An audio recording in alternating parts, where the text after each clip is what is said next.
い全国大会目指して頑張ってみたいかあの若い頃の気持ちを取り戻せたら良いのにもしよろしければ行きましょうか願いが叶う街にその時間楽しい年に行くもしかして知ってるのやのととすがり出会うやなものって答えそうかもしれない知りて素晴らしいものそれは救いの旅路だ我々の忘れおいでこれは愛の告白願って忘れましょう成長の苦悩世界を恋になり風のアウハウと叫んで気合い入れよう願いの願うの今日の今日のベケーション今日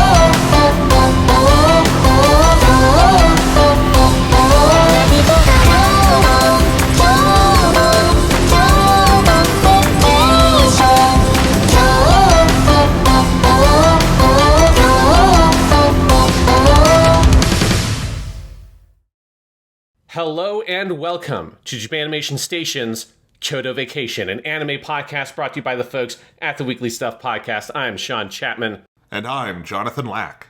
And we are here to kick back, relax, and talk about some anime, because we are starting our Kyoto Vacation in proper this week. Last week we covered our itinerary for our vacation. We went over our schedule. We had a brief but interesting dive into the history of Kyoto Animation, which is going to be our main topic for this season. And so today we're starting our part 1 of the Kyoto Vacation called Crying is the Key to Happiness, Key Visual Novels in Adaptation. For this first part, we'll have 4 episodes covering the 3 different key visual novel adaptations by KyoAni, with Kanon having 2 seasons, so that will get 2 episodes. And we'll be, of course, starting off today with KyoAni's first full, proper, independent TV production in a show I had not seen before, one of the few things I hadn't seen before. This is 2005's Air, a 12-episode anime season with a recap episode that isn't even on the DVD, so I didn't see it, but who cares? And 2 OVAs, or TV specials, called Air in Summer that expand on the summer arc from the show. This is a show that is the show that put KyoAni on the map. It had an incredibly high critical and commercial reception, and it kind of blew the doors open for that studio. And while I think in some places having been seen Clannad, I can see a couple of rough edges on Air, but I think it is a phenomenal show, and I had a great time. Well, great. I think it is a really good show that I very much think is really well made. Whether you call it a great time watching is another thing. But Jonathan, this is the first time you have ever seen anything made by KyoAni. This is also the first time you've ever seen anything by Key, or like from their kind of storytelling style. So I'm curious, what did you think? It's not a great time. I want to say that right off the bat for anyone wondering, like, hey, is this like their later slice of life stuff? Is this like Nichijou? Is this fun? And no, it's not. It's brutal. It's 12 episodes.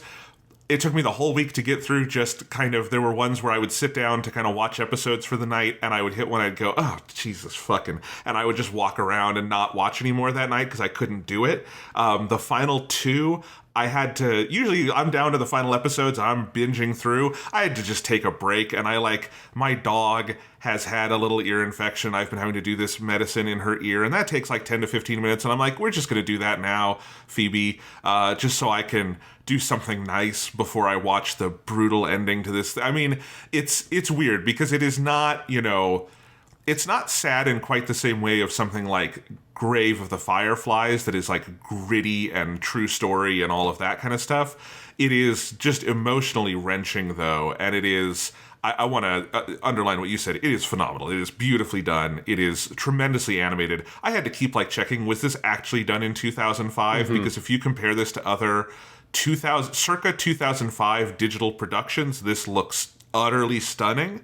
This is years before most anime would even go HD, and I think this seems like it was an HD production to me. But it's absolutely gorgeous. The voice acting is phenomenal. The music is great. Yeah, it's a tremendous show, and it kind of is a Trojan horse because it starts a little more slice of lifey. It's very funny frequently. And I didn't know it was going to get this sad. I really didn't know anything about it. So when the sad stuff started happening, I was pretty taken aback. But it is worth the watch. Just like know what you're getting into. My brother Thomas and I have a joke ever since he watched Mobile Suit Gundam Double Zeta, and he fell in love with the character Puru, who dies not once, but twice in that show, because there's two Purus. And he basically asked me when I'm recommending a show how many Purus are in it. And I started watching Air, and I'm like, it doesn't seem like there's any so far. And then by the end, I'm like, there's three. There's at least three Purus in this show, and it's very brutal. This is basically Puru, the TV series. It's sad. Yes, I intentionally have avoided trying to set these shows up as like this is going to be an emotionally brutal experience to go through, because I didn't want to color your expectations. I wanted you to go in raw. Because I'll say, I have not seen Air before. I mean, obviously you've seen it now. I've not seen Kanon at all yet. But I did watch Clannad like maybe 10 years ago. And I'll say that show fucked me the fuck up when I watched that show. There is an episode of the Weekly Stuff podcast we did that will have been quite a while ago by the time this episode actually comes out. But there was a listener mail episode we did, and one of the questions was about, like, what is the saddest movie or TV show you've watched? And we talked about Grave of the Fireflies on that. But I believe I said on that podcast there was an answer I had to that question that I didn't want to say because it would, like, spoil something related to Japanimation Station. Now that we've watched Air, I can say that thing is Clannad. That Great. This is part of the style. There's a reason why I call this Crying is the Key to Happiness. So this is very much the style of the writer Maeda Jun, who's the main writer on the show, / is the main writer, I guess, not on the show, but on the game, and they're adapting his writing. And for all of these games, and then for some of the shows he made afterwards. And they are like, they're really beautiful stories, and they're incredibly well told with really engaging characters and really, I think, effective themes, but they are also emotionally brutal. And this is going to be the most emotionally brutal beginning to any season of Japanimation Station, but on the bright side, most of KyoAni stuff isn't like this. We'll end it. It'll be we'll like have a nice like kind of bookends, because we will end with Violet Evergarden. That is also emotionally devastating. But the whole middle section will mostly be light comedy and like, you know, girls hanging out after school and joking around, and that's going to be a fun time. But right now we gotta pay our dues and go through the emotional ringer with these. I do also like, just as you're telling me to prepare for all this crying, that Kanon is double the length of Air, yes, and Clannad is double the length of Kanon. Just getting exponentially longer each time. Yes, although I will say, like, so, because one of the things Air does is, I feel like it mostly kind of feels like it trims down. I'm guessing, I haven't played the game, but like having seen Clannad and knowing what that show is like, I feel like what Air mostly does to trim down to get to 12 episodes is it trims off most of the slice of life stuff. Like, there normally would be more of that, which would mean that the experience, you'd have more fun, happy times. But of course, the flip side of that is by the time you get to the sad stuff, all the fun, happy times make the sad stuff that much sadder. So that's, yes. So don't feel like, oh, Kanon or Clannad are going to be like this brutal every single episode. That's a little bit different with Air, because this is only 12 episodes, but the game is the same length as Kanon. So it is definitely something where they had to trim off a lot of the happy fun times to make sure that all the sadness got in there. It's great. No, I mean, it is, and actually the pacing is something interesting to talk about, because I read up on the visual novel, and you're going to tell us about that, and I can understand how this, like, it fits great into 12 episodes. I can understand how they probably could have done 24, based on what the visual novel is, and based on the OVAs. Like, I almost, it would be interesting if they had done at some point a director's cut of the 2 summer episodes in the main show, just bringing in that OVA stuff, because you could do that. It's not like it's completely divorced from it. So it's interesting, but I don't want to get ahead of ourselves. I know you've got a lot of stuff to tell us about this show and its history. Yeah. So let's go ahead and get into some of the history of this, because this history section will really cover a lot of stuff that will be important throughout this whole part, because I want to go over Key and like where they come from and their relationship to like visual novels and the history of the visual novel, just because it like the company is really important in the history of visual novels. And we've only talked about visual novel stuff on the show in season 2 when we did a little bit with Type Moon, but Type Moon came out from like a different direction. Type Moon was all from that doujin scene, right? Whereas like Key is, and always was, and those members were working for like full video game developers, full video game publishers. They were like official paid releases at incorporated companies and stuff like that. So let's go over some of the history here and get into kind of where Air comes from and how Key came to be. So before I talk about Key specifically, I just want to go over briefly the kind of a broad overview of what the history of visual novels are, just because I feel like this genre, since it doesn't historically really exist in the English language almost at all, like English language people, and like myself included, don't have a good like sort of automatic knowledge of it the way that most people, if you play video games, know like the basic history of the first person shooter. Visual novels, that's just like a kind of blank spot in English language gaming. So here's just like a general overview of the history of visual novels. So visual novels, that genre you would really just classify as an adventure game in Japanese. Like Japanese people don't really use the term visual novel specifically that frequently. And so really this all comes from that broader category of adventure games, starting with some games that I think we would also consider adventure games in the line of something like a Monkey's Island, those sorts of things. So the earliest visual novels were adventure games that came out on the Famicom. One of the first and most famous of these is Horiyuji, the writer and creator of Dragon Quest. One of his first games in 1983 was the Portopia serial murder case. And this was an adventure game where you play as a detective investigating a murder or like a series of murders. And it has like an interface that's very similar to the Dragon Quest games of like talk, search, investigate, like, and all these kinds of options you can pick from. But so much of the story is just presented by, here's a screen with like a digitized, like a pixelated person on it and some text. So it's clearly a predecessor to what we would now call a visual novel. Other really famous games like this are the Famicom Tante Club games. Some of those got remade and came out in English, so you can play some of those, but there were a bunch of those on the Famicom from Nintendo. And so most of those really early visual novels had more adventure game elements. They're generally mystery or detective stories, sometimes a little bit of like a horror bent. And that's really where they come from. Another really famous game in this lineage is 1988's Snatcher, which is one of the first games made by Hideo Kojima. People have probably heard of that one. At the same time you had those, this is something I didn't know about until I started researching this. There is a whole kind of weird early dating sim game that came out in Japan where there weren't a lot of these made, but there were some that were called Nanpa games. Nanpa is a Japanese term that means to like pick up or hit on women. So you could really, like in English, I'd probably call these like pickup artist games, because that's what they were. They were games where you had like 50 female characters. I mean, they're all like 8-bit or whatever, so it's not very fancy in terms of graphics or whatever, but it's just purely like little conversation things and there's no story. It's just trying to sort of hit on women and being rewarded with very like bad, like primitive, like digitized nudity, right? One of the first games in this sort of little tiny subgenre is 1985's Tokyo Nampa Street, which, if you know Japanese, is to me a wild fucking name for a game, just because it is just like Tokyo hit on Women's Street, and it is like the word Nampa, at least like the way I hear it used now, has such a negative connotation that it's like hilarious to me that it was just called that. Maybe it didn't have quite as hard a negative connotation in the 80s or something, but it's very wild. So you had those, and there were like some of those that came out in the 80s. And that's some of like the earlier kind of more pornographic games that existed in Japan. But then when you move into the early 90s, that's when you really start getting what we would recognize as a visual novel. So in 1992, a game called Dokyusei, which means classmate, came out. It was developed by Elf, which is a company that made most of the like really early foundational visual novels.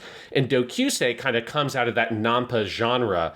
But what it does is it reduces the love interest number from something that was like 50, which was common in the Nampa games, to 13. 13 is still a crazy number. Like, that's so much more than what you'd get in anything. Like, Air has 3, Kanon has 5, Claude has 5. Like, 5 is kind of like the norm. 13 is a lot, but it's a lot less than 50. And so in Dokyusei, a big part of that game is they gave the different characters actual stories. So you follow a narrative, they have personalities, there's like more to them than just, this is a digital woman that you're meant to hit on. It is like a character that a story is being told about, even if the story is not particularly like dramatic or super involved.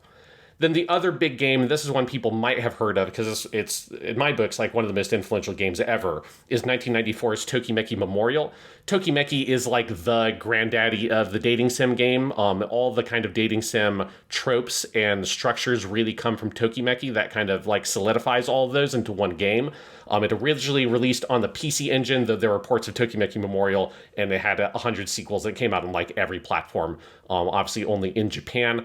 And this is where you get all of your kind of dating sim stuff. There was no adult content in it, so it was very broadly popular and accessible. All the stuff you know from like Persona of the calendar system and stats and like having to like get your knowledge up. And there's like, if you get your knowledge up high enough, you can go on a date with this character and that kind of stuff. All that really comes from Tokimeki Memorial.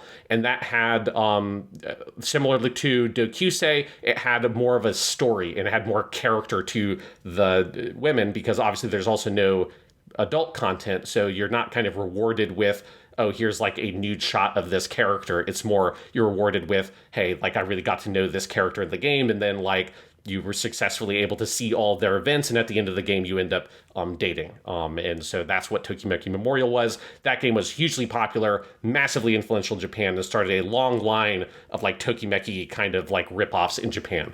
I'm also reading about this, that it was written by Koji Igarashi, the Castlevania guy. That's fucking crazy. Yes, yeah, this is one of the old jewels in the Konami crown that is a very sullied crown at this point, but is like Tokimeki was, when Konami was one of those like the top developers in the world, Tokimeki Memorial was one of the most popular games they had, at least in Japan. And then the other really important visual novel game I want to shout out here is 1996's Yuno, which has a very long subtitle. The full title of that game is Yuno, a girl who chants love at the bound of this world. That's Yuno, Y-U-N-O. This game was also made by Elf. Yuno is really important because a lot of what you think of as like the modern interface of the visual novel comes from this game. So like the flowchart thing that is a pretty ubiquitous part of choice-based visual novels, Yuno was the first game to do that and came up with that interface, and a lot of other little things that game did became pretty standard in visual novels. And Yuno also is pretty notable for having way less of an influence or emphasis on romance and dating. There is some, like, it's an adult game. There's like some nudity, there's some romance content, but it's mostly a sci-fi story that's mostly focused on that side of it. And Yuno is very influential in that area as well, because it starts pushing those kinds of narrative boundaries more. So really in the mid 90s, you kind of have two different trends of the emerging visual novel genre. On PCs, you have stuff like Yuno, made by Elf, and then there's some games by the company called Leaf that are kind of pushing the boundaries of what's the dramatic story content and sort of the interface you think of for choice-based visual novels. And then at the same time on consoles, you have Tokimeki Memorial and the games inspired by that, which have a little bit more kind of mechanical stuff going on with the dating, which is more sort of stat-focused and things like that, but also have this kind of very nice, brief slice of life comedy kind of tone to it, where there's a story, but the story is just like the most dramatic thing that happens is, you know, like the kinds of little drama things that can happen between like teenagers at school. It's not anything super heavy. So they're very light on drama content, and that's more the like school romance comedy tone comes from Tokimeki. So that's kind of like where you're at in the mid 90s when we start having all the pieces that become key start coming into place. So in 1997, there is a company called Nexton, which is an adult game publisher in Japan that still exists. And it's like if you look it up, it's like the adult game publisher in Japan. They own like a dozen developers. It's kind of crazy. But at the time, they were a very small company that had very little success. They'd only made a couple of games. And they established a team internally called Tactics, which is just a funny name because they didn't make tactic games or anything. It's just the English word tactics. I assume they didn't think about the meaning of that word at all. And they published an adult visual novel called Dosei. Dosei basically just means like cohabitation or like living with someone of the opposite sex. And Dosei sold 10,000 copies within a year, which doesn't sound like much, but for that very niche market of adult PC game, that's like a minor hit by those standards. And I read through an interview with the CEO of Nexton at the time, who basically just said if that game had not sold like that, that company would have gone under. So the team with Tactics, the team that made that game Dosei, the original founding members of that team are four of the members that would eventually go on to make Key. And that's the art director and character designer Hitaru Inoue, that's the composer Shinji Orite, then the two graphical designers that made that game, Miracle Mikipone and Shinori. Those are obviously pseudonyms. What? So nobody actually named their child Miracle Mikipone in Japan, unfortunately. I'm going to name my child Miracle Mikipone. That's a great name. Yes, and Itaru Inoue and Shinji Orite are both really important names for Air, which we'll talk about in a little bit. And then after Dosei, we get 3 more members that eventually formed the founding members of Key, joined that company, writer and composer Maeda Jun, who's very important here, a writer Hisaya Naoki, who we'll talk about more with Kanon in particular, and then one other composer, Odiake S. In fall 1997, that team released their next visual novel called Moon. Moon only sold 7,000 copies, so a little bit less successful than Dosei, but still not terrible by those standards. But then they followed that up with by far the team's most important game, 1998's One Kagayaku Kisetsue, which basically translates to the Shining Miracle. So the game One was particularly successful. It quickly outsold the 10,000 copies of Dosei and eventually followed the path that all successful adult PC games follow, which is it gets an all ages port on consoles. So in 1999, it got a PlayStation port that took out the adult content, and then it got some different adaptations in manga, voice dramas, OVAs. It did like the whole round, and it got a full voiced release of the game in 2003. And actually, there is a remake that is currently in production that should come out sometime in Japan, maybe later this year or early next year on Switch and PC. One helped to develop the style of visual novel that Key it will become known for, like kind of inventing, really, or the genre we're thinking of. And this genre is called by fans the Nakige. Nakige meaning crying game, effectively. Naku means to cry. Ge is just an abbreviation of game here. So this is not what they called those games, but fans called it a Nakige because it made them fucking cry. Just a note, if you're Googling these terms, make sure you spell that right, Nakige, because if you replace that A with a U and you have safe search off, you'll get something very different. That's just a warning for people. Well, I am curious here. You'll get other visual novels. You'll get visual novels like Dosei, not visual novels like One. That's what I'll say. I see. Also, that port of One, the remake is actually going to be out in English as well, which is interesting. Oh, is it? Yep. Very cool. Yeah, coming out this December is what it's scheduled for. Very cool. So the Nakige, that crying game genre, what it is, this is something that you kind of identified a little bit, Jonathan, already looking at Air.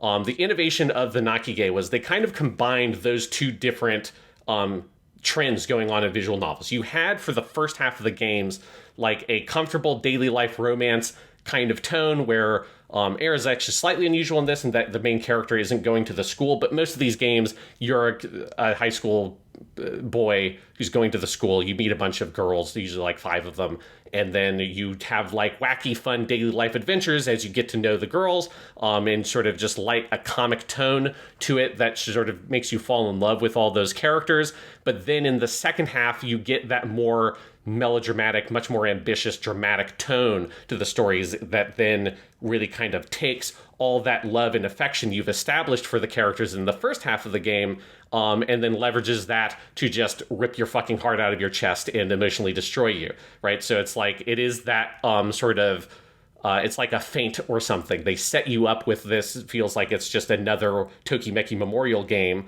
And if you look at the art style and you look at like the first half of something like Clannad, it could just be a Tokimeki Memorial, basically. And then in the second half, it's like, oh shit, there's so much else going on here. There's usually an element of magical realism that is involved, and we see that in Air. And then, yes, usually you'll have very dramatic, dark stories, including sometimes like, something that in Tokimeki would be so unheard of, where you can have an ending where the girl dies, right? That's just like brutal. An absolutely brutal thing for these games to do, but it's something that happens sometimes. Obviously very different than Tokimeki Memorial. So this was the kind of innovation of that Nakige genre, and really in the early 2000s, so many visual novels followed in that footstep that it kind of became, in my eyes, like the default visual novel genre for like almost kind of forever in Japan. Like it's mostly like that. And then you kind of have diversions from that as the default, but it's really kind of like the standard visual novel structure in so many ways.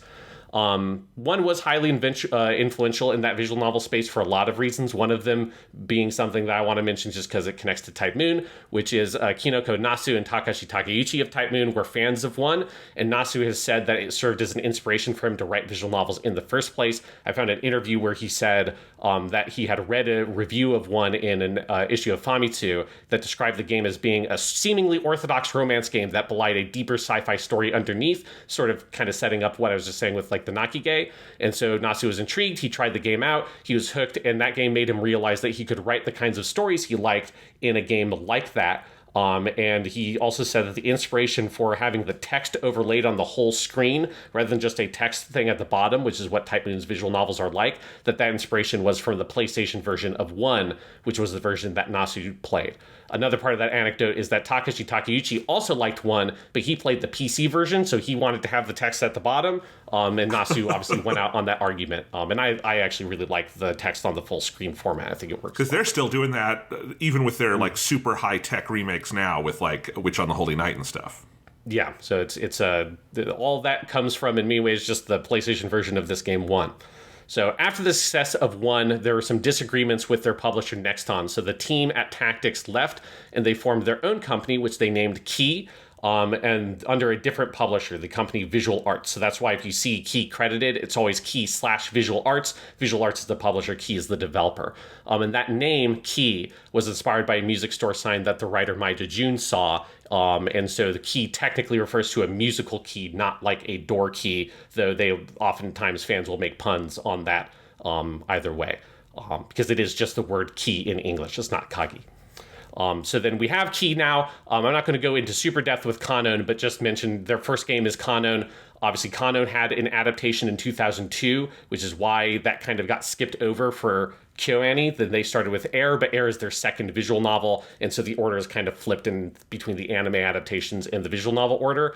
But 1999's Kanon is a massively successful game. Like, if you remember, we were just saying Dose in its like little adult PC game market, 10,000 copies was like a minor little hit. Kanon, by 2007, they were advertising that game had sold over 300,000 copies at that point. So that's like not quite Fate Stay Night levels, but that's close to that. Like, that's like a huge hit. So Kanon is massively successful. Obviously, it gets its 2002 TV anime adaptation. It has 1 million ports. We'll talk all about that next week. But that then sets up us for Air, which is going to be their second game. After making Kanon, one of the co-founders of the studio and basically the main director on Kanon, Hisaya Naoki, left Key. I couldn't really find out why he left, because he hasn't like done a huge amount after leaving the company. But either way, he left the company, and that left the co-writer of Kanon, Maida June, as being basically like the main guy by default at Key, because he was the person who's the writer on a visual novel, is more or less also the director of that visual novel. He was the person who wrote the second most amount of content on Kanon, so he was like, okay, you're now the one in charge, you figure out what we're going to do next. Maida June wanted to try to do something a little bit different than Kanon, because Kanon was basically the same style of visual novel as 1, and so to that end, they made Air, and Air is a little bit unusual. It kind of eschews the traditional structure of what we think of a romance visual novel having. Air is composed of 3 different parts: the Dream arc, the Summer arc, and the Air arc, and only that first arc, Dream, is the one that is structured like a romance visual novel. So that's like the first 7 or so episodes of the anime, where you have your 3 different heroines, and you have branching choices, and you have 3 different stories you can pursue from there. But other than that, you have the Summer arc and the Air arc, both of those having different POV characters. And as far as I can tell, this seems to me to be the first time specifically a romance-focused visual novel, something in this tradition, used multiple POV characters, which was and still is extremely unusual and makes Air quite different than the other ones, including, like, having seen Clannad, Air has a very different feel in that second half because of this. Air released in September 8th, 2000, and like Kanon, it quickly became a critical and commercial success. The original PC version sold 100,000 copies by the end of 2000, which is really good. They made an all-ages version of the game for Dreamcast in 2001, and that's where most of the characters we know were cast, was for that version, which is where you got voice acting on it. And then Air would go on to release on a ridiculous number of platforms, including PS2, old Japanese cell phones, PSP, Android, iOS, Vita, and there is a pretty recent port of Air on Switch. Unfortunately, there is no English release of any of those, though you can find that pretty easily if you want to play this game in English. You just have to do fan translations. While there's no clear data on exactly how much Air has sold across all of its releases, the most up-to-date thing I could find that was official is when they were advertising the anime in 2005, they said the game had sold over 300,000 copies. And that's 2 years before Kanon did. So Air seems to have sold better than Kanon, and sold like at least as much, if not probably quite a bit more, because things like I think the PSP port wasn't even out yet by that point. So Very, very successful game. So successful that obviously the idea pretty quickly came about of let's try to make an anime adaptation. The original idea for adapting Air into anime came in 2002 when a Toei Animation producer contacted anime writer Nakamura Makoto to see if he was interested in writing the adaptation. And the idea was to adapt the game into a 90-minute movie. And that proved very difficult because it is like a 30-hour visual novel. And so it took about 2 years for that project to actually come together. For that project, eventually they got Dezaki Osamu, the classic anime director we've talked about with Bye Bye Lady Liberty and Lupin the Third. Obviously also is the director of like Ashita Joe, Rose of Versailles, like name a classic Aim for the ace. TV anime. Yeah, name a classic TV anime in Japan, and probably Dezaki Osamu directed it. So he came onto that project, and it was decided that they would, in order to make it fit what they needed for it to be a movie, they would cut and change major elements of the story in order to make the adaptation work, with the idea being that it is another Air, or a different take on that story, and would like officially be something that's like, this is not just the story from the game, it's taking most of the characters and elements of that game, but it's doing something fairly different with it. For instance, there is no multiple POV characters in that movie. Like Yukito is alive for the whole length of the story. It mostly just focuses on Misuzu and basically cuts the other heroines, like that kind of stuff. And like the Ryuya summer stuff is intercut throughout the film. So it's a very different take on the story. That movie would eventually release in July 2005. But we are not talking about that movie for this show, because while that movie is in production, you also had KyoAni doing its thing. So KyoAni had already begun working on its original projects with 2003's Munto, the OVA, and then Full Metal Panic Fumofu. We talked about those last week on our KyoAni history section. And director Takemoto Yasuhiro, he was, after Fumofu, developing the second season of Full Metal Panic Second Raid, which would air with KyoAni in 2005. So at the same time, while Takemoto is busy with all that, you have your other like kind of ace director at KyoAni, Ishihara Tatsuya, who's free, and he also, KyoAni is trying to move into making original productions. He wants to make something. So he was a big fan of Key's visual novels, and this opportunity came up to make a TV adaptation of one of their visual novels. And since Kanon already had its Fuji TV one, they decided let's make an adaptation of Air, and they worked with Key to do that. And the idea basically was we can make a much more faithful adaptation of the game on TV. The movie is then still in production, but these projects can coexist because one is its own take in the movie theaters, one is is still its own take, but is much more closely adapting the game on TV. And this is a format that they would then replicate exactly the same way with Clannad. When Clannad comes out, that has a movie by Dezaki that is its kind of own version. And then KyoAni made its own TV version that much more closely follows the story of the visual novel. So it's kind of a weird thing. It's very unusual, but it makes sense and it kind of works out for them ultimately.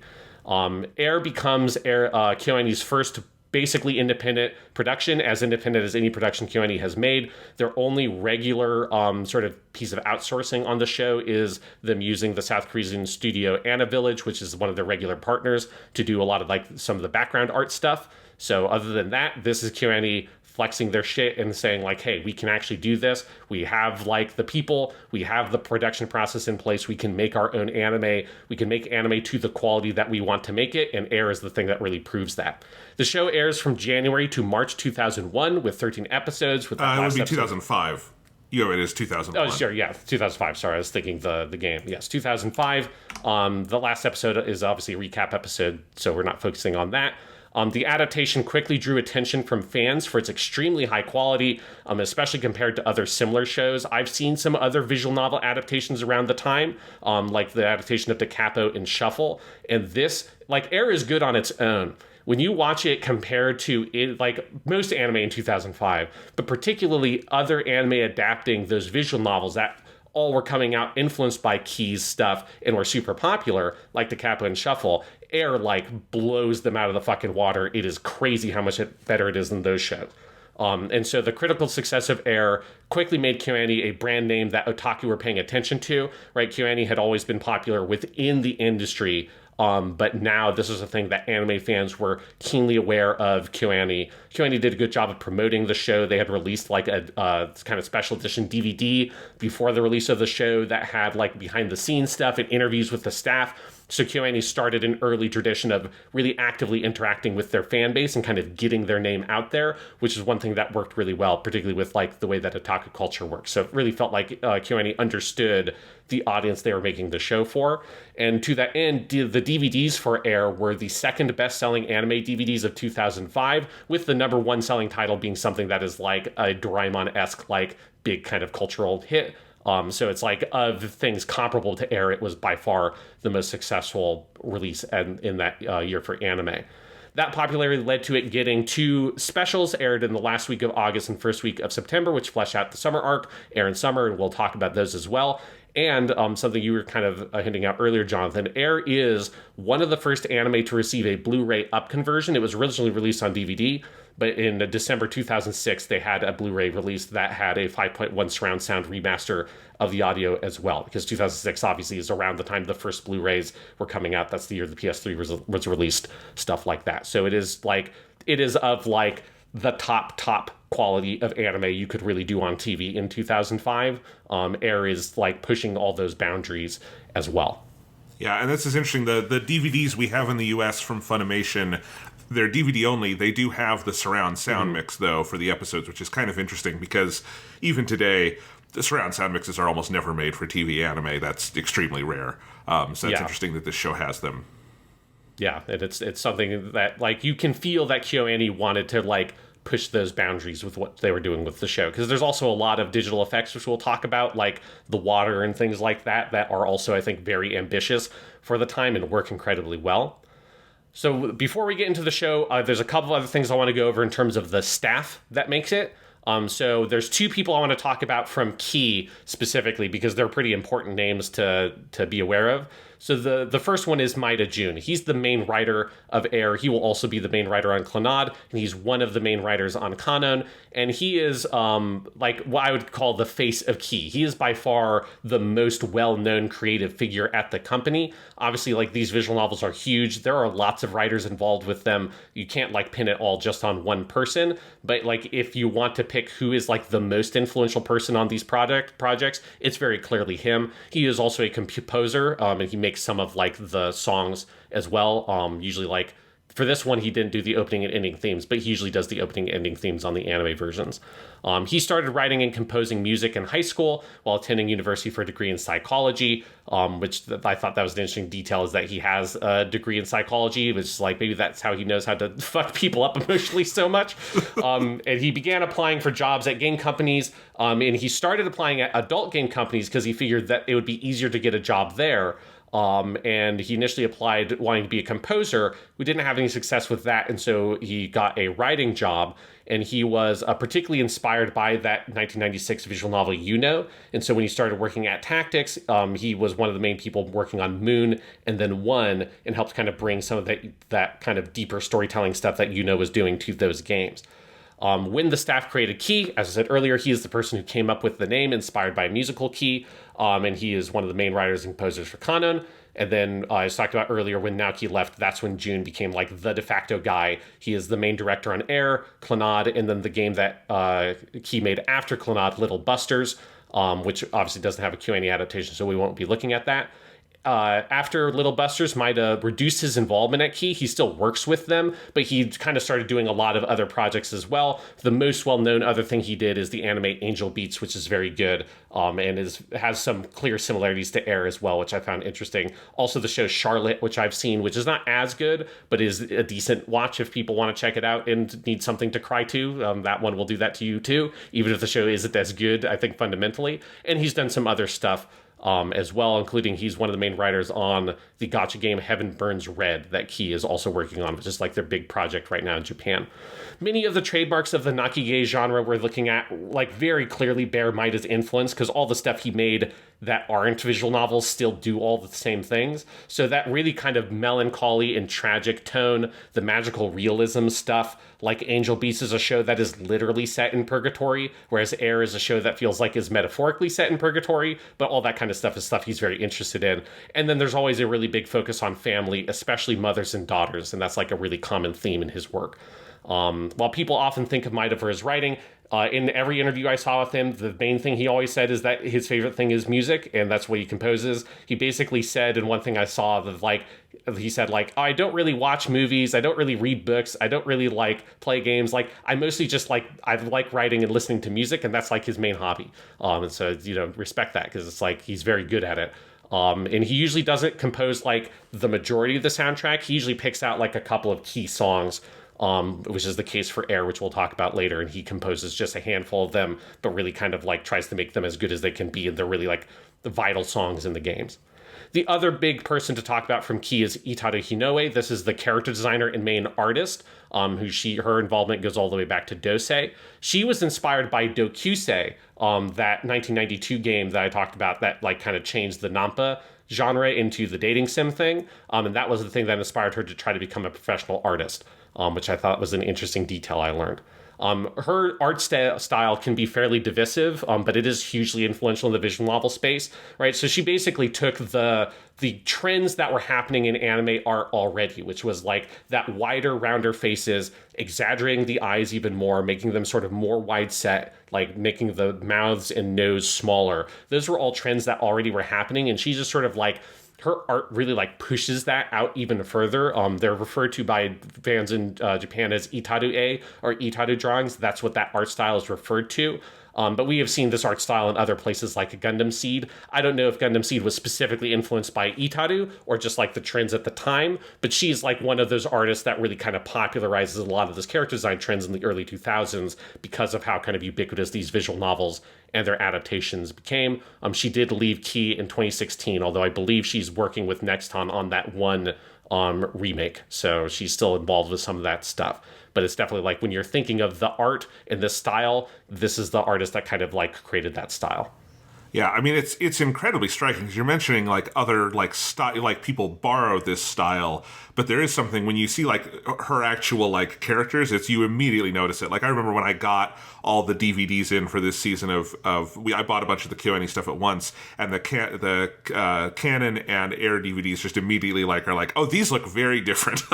Yes, and you can tell. And even when you were going through the history earlier, and I was looking up the one visual novel, and I'm like, oh, that's her. They really hit you in the face. It's like love it or hate it. It's like extremely distinctive. Yes, and I tend to like it I think KyoAni does a really good job with her character designs. The thing is, you have that 2002 version of Kanon. If you look up clips from that show, if you have a less sort of like skilled team trying to handle those character designs, they can look pretty fucking horrifying sometimes because it's like the proportions are so exaggerated. If you don't have that shit on lock and are drawing the characters on model, as soon as a character design that exaggerated gets off model, it can be pretty scary. So I tend to like it, though I just know that it's a point of contention amongst people that some people really don't like it. All right, and then I know this is getting a little bit long, but I do want to go, before you get into the show, some of the key staff at KyoAni. Sorry, I shouldn't use the word key like that because we're talking about the visual novel company. Some of the not important staff from Key who came over to KyoAni, but important staff at KyoAni who adopted the novel from Key. Exactly. So the main guy here is our director, Ishihara Tatsuya. We talked about him a lot last week, so I won't go over his whole thing again. The main thing is he started in 1986 at KyoAni, so like almost right at the beginning of it being Kyoto Animation, and he was 20 when he started. He did a lot of animation on some of their early projects, and then he eventually moved over to being a director. This was the guy whose technical first direction credit is that Shiaose Tenani cult video that most people don't credit. Most people credit his first direction as... in 1992, he directed episode 1169 of Doraemon. In the year we were born, Jonathan, that's when the episode 1169 of Doraemon, a show that is still going, came out. This episode was called The Useful Things Vending Machine, which I assume is whatever machine or like tool Doraemon had for that episode.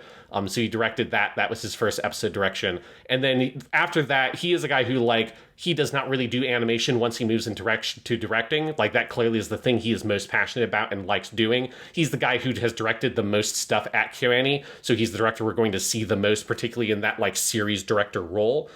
He's worked on a lot of stuff before KyoAni made their own original projects. Some that jumped out at me is he was one of the big directors on episodes of Fushigi Yugi, which is a really popular show. He did some Pokemon episodes. He did some Sakura Wars, and he did a shit ton of Inuyasha. He directed and storyboarded 21 episodes of Inuyasha from 2000 to 2004, which is an insane number of Inuyasha. That's almost 2 cores of Inuyasha, just directed by Ishihara Tatsuya. And it was like very funny. Because I found like this weird Japanese website that credited all of them, and I just had to sit there and count like 1, 2, 3, 4, because there were so many. So he directed a shit ton of Inuyasha. The other big thing he directed, that we basically know he directed, even if he was credited as like a sort of like assistant director, was the 1996 movie Shin Kimagure Orange Road Summer's Beginning. We talked about this last week. That's the movie that like basically was shadow made by KyoAni, even if like it technically had like a different director as the credited director. But everyone basically considers Ishihara as the person who really directed that film. That's probably like the first really big thing that he was a director on. He's like, as I said, he's like one of the main directors on most of the stuff we're watching. So we will talk about him with Air, Kanon, and Clannad. He's the director for all of those. He's the director for Suzumiya Haruhi, co-director on season 2 in the movie, the main director of Nichijou, and co-director on all the Sound Euphonium stuff. So we'll be talking about him a lot. So Ishihara Tatsuya is a name we should get used to. Another name for this part that's going to be important is Shimo Fumihiko, who is the writer for all of these. He's a very experienced anime writer and light novelist. One thing I noticed I liked is he wrote 12 episodes of G Gundam, and there's a G Gundam reference in the middle of Air when they're watching that like a TV anime, and it's like a weird fake version of G Gundam. And I like to think that this is why. I don't know if this is why, but that's what I want to believe. He actually started working at anime as a production assistant on Grave of the Fireflies, which is an interesting connection. He didn't do writing for that show, but he just sort of like, the impression I had was he was an intern. It really is what that credit is, but, worked on that movie. And then his main connection with KyoAni started because he is the guy who was the writer for the adaptation of Full Metal Panic before KyoAni got their versions of it. So when that show moved to KyoAni with Fumofu in season 2, he stayed on with that show. So as far as I can tell, that's the first time he worked with KyoAni. And then he was a huge fan of Key's stuff. So he said that he had bought a limited first edition of all of their games. So like when they came out, he was there lining up on the day of release so you could get like the special bonuses you got on release day for those games. And this is fucking crazy. He is the only credited writer for every single episode of Air, Kanon, and Clannad. So every episode of anime we are talking about this week, next week, the week after that, and the week after that are all written by this fucking guy. And I have never seen that. Clannad has 50 episodes, and this dude wrote all of them. It's crazy. I actually was, even just for Air, which is 12 episodes, like that's doable, but rare, obviously. Even a short 12-episode show will usually have at least a couple of writers. But I was going through the credits of Air each time, and the DVD just has the English translated credits. Mm-hmm. And I was kind of wondering, I'm like, sometimes Funimation would do this back in the day. They would just give the series composer and not do the episodic credits. But they were doing it for the others. Like, they had the storyboarder listed, and I'm like, so did he really write every one of these? And it's like, oh, yep. And then, as you're saying, all of Kanon and Clannad. It's just nuts. Yeah, I've never seen anything like it. It's absolutely insane. I have to, it's just like the dude's just such a big fan. I mean, obviously he's adapting these visual novels, but these are also like, that's a much harder adaptation thing than like adapting a manga or a light novel. There's so much work you have to do to pick and choose what scenes you're bringing in and what to add and stuff. So like mad props to that dude because he does a fucking great job at it. We will also see him a little bit with Haruhi. He does some episodes of the TV version of Haruhi, but the other really big thing he does that we'll take a look at is he also wrote the screenplay for the movie version of Disappearance of Suzumiya Haruhi. That's the last thing he did with KyoAni, but we'll be with this writer for a while, so that's pretty notable. Some other major people here, the chief animation director and character designer, obviously adapting Itaru's designs, is Aratani Tomoe. She began working at KyoAni in 1999 and started doing episode and animation direction stuff on a 2002 show called Tokyo Underground. She was the main character designer and chief animator alongside Kigami on the Munto OVAs, so that was like one of their big first projects. So she was on that. The thing that she has her biggest credits on, though, are Air, where she is the chief animation director and character designer on this show. After Air for KyoAni, she continues to work with them, but mostly as an episode director from this point on. She directs episodes of Haruhi, like he starred the TV version of Munto. Then in 2010, I found this interesting. She left KyoAni because she went on to join Nintendo, and she's a cinematic director and supervisor now at Nintendo, and has been since basically the Wii U days. And her credits at Nintendo include titles like Skyward Sword, the new Super Mario Brothers games. Her credit was on all of those, Donkey Kong Tropical Freeze, and Breath of the Wild. I would not be surprised if she was also on Tears of the Kingdom, and it just hadn't been updated yet on the website I was looking at. But basically most of like the really big Nintendo games of the past 10 years or so, she probably has a credit on it either as a supervisor or as a cinematic director. I buy that because those are games that have some pretty great cinematics and stuff. Tropical Freeze is just gorgeous, and then Breath of the Wild and Tears of the Kingdom really striking in their cinematic direction. So that's cool. Yeah. And then a couple of last names I want to go over, and then we'll get into the show. One thing I guess I just noticed when I went through the credits, as someone who knows a lot of like the later KyoAni shows, is you just see like so many big names all over the place on these, even in Air, when they're like not yet doing huge stuff yet. So one of those is the Ikeda sisters, Ikeda Kazumi and Ikeda Shoko. They are both animation directors on individual episodes for this show, but their names are going to come up really frequently throughout this whole season of Japanimation Station, more on like an animation director level for a lot of the other shows. So I thought it was interesting that I saw their names. One other thing that jumped out at me when I was looking at credits for a lot of this stuff is the sound director is the same person on everything we're covering. Like basically KyoAni always worked with this guy, Tsurioka Yota, who he is the founder and CEO of his own sound design company, Raku Onsha, and this is just seemingly like the company that KyoAni partners with. This is usually not a role that we like talk about because it's hard to tell exactly it's hard to feel the influence of the sound director because it's like it feels like a kind of invisible thing to the audience, but it's still a really important role, obviously.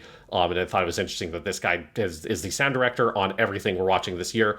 And his credits are insane and huge. The one thing that jumped out at me is Turn A Gundam. He's the sound director on that as well. And I noticed that because that show has very good voice acting, which sound director is usually also the director for the voice actors, or one of the directors for the voice actors, and then also does sound design stuff. And Turn A Gundam has like ridiculously good sound design. So yes, it does. I mean, this is kind of like last year I highlighted with Lupin the Third, or last season I highlighted that every Lupin the Third thing has the same director of photography, basically, which like is it's one of those technical roles that usually there's someone at the studio who sort of runs that department and is therefore credited all the time. But it is really important, and especially if it's someone who has done it for decades at this one place, there's usually a reason for that, and it's because they're really good at their job. So and I think the sound design on Air, notably because it's one of the only anime that ever got like a 5.1 remix, it's a really good sound design. Yes. It's very striking. Yeah, it's one of the things that like it makes you like sort of do a double take that the show came out in 2005 is that it sounds so much more modern than that. And then the big thing with this show for me was it made me feel how stacked KyoAni is for directors, because when you go through the list of directors, it's just like, Jesus Christ. So Ishihara Tatsuya directed or co-directed episodes 1, 6, 9, and 12. He co-directed 9 with Tomoe Aratani, the animation director, as well. Yamamoto Yutaka, he's the guy we talked about a little bit last week who he left KyoAni, quote-unquote left KyoAni, or maybe was forced out of the company after 4 episodes of Lucky Star because he's a very unpleasant person, but he is a very good director. I think you can't really deny that. He directed episodes 2, 5, and 8, which all those are, all the episodes are really well directed, but those are well directed. Kitanohara Noriyuki, who he's going to be an episode director on like everything we look at, and he's like on a higher level of production on Silent Voice and Sound Euphonium, the movie. He directed episodes 4, 7, and 10, but for me, the ones that really stood out is episode 3 is storyboarded and directed by Takemoto Yasuhira, who's that other ace director who's like the director of Hyoka, co-director of season 2 of Haruhi in the movie and stuff like that. So episode 3 was him. And then episode 11, which is, I think, one of the best episodes of anime I've seen, that is directed and storyboarded by Kigami Yoshiji, the guy who we talked about last week is like the legendary animator who worked on Akira and shit, who came over in 92 and kind of helped define KyoAni's aesthetic. And episode 11 is unbelievably good. And it'll be a thing we will see throughout everything we watch, is that like every episode director that KyoAni has, because KyoAni has like such a high employee retention rate, they're all people that's like Yamada Naoko or Kigami Yoshiji or Takemoto Yasuhiro. Like, we'll watch a Takemoto show and Ishihara Tatsuya will direct like through the episodes on that show also, right? So you're getting like so many talented people directing those individual episodes, and it can really stand out, because usually I feel like it's hard to tell episode to episode that the direction is different. With Air, and I think this is true of like other KyoAni stuff as well, you can really feel the influence of the director on those episodes, and you can tell that they are different. You can feel there's a different style, and it works so much for the shows. And that'll be a big part that I'll want to talk about when we get breaking down some of those episodes. And then the last thing I want to mention is these are the last couple credits I noted. A name jumped out at me, Yamada Naoko, who will be our third director. She becomes the director of Kanon and directs a bunch of the later stuff we'll watch this season. The first thing she ever did for KyoAni is in between animation on episode 8 of Air. So she joined the company in 2005 and started working on Air. She did in between animation on episode 8, and she did key animation on 9, 11, and 12. So that's where Yamada Naoko comes up. She'll be very important later. She starts directing episodes, I think, she definitely directs a bunch of episodes of Clannad. I think she maybe directs some episodes of Kanon as well.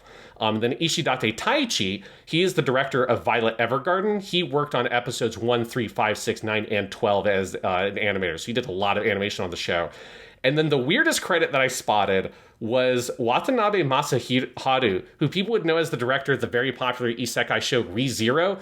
He did animation on 5 of the episodes of Air, and he worked at KyoAni, but for like a very brief period of time. And I just was very shocked, because I like ReZero quite a bit. I recognized his name. I was like, wait, you worked at fucking KyoAni? That's wild.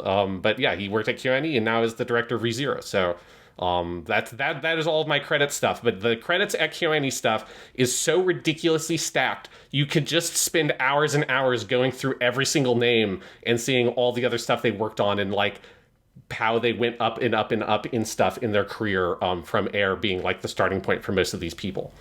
Yeah, it's as you say, like with a lot of serialized anime, which is what Air is. Obviously, it's one ongoing story. You don't often note the episode directors. You talk about the series director.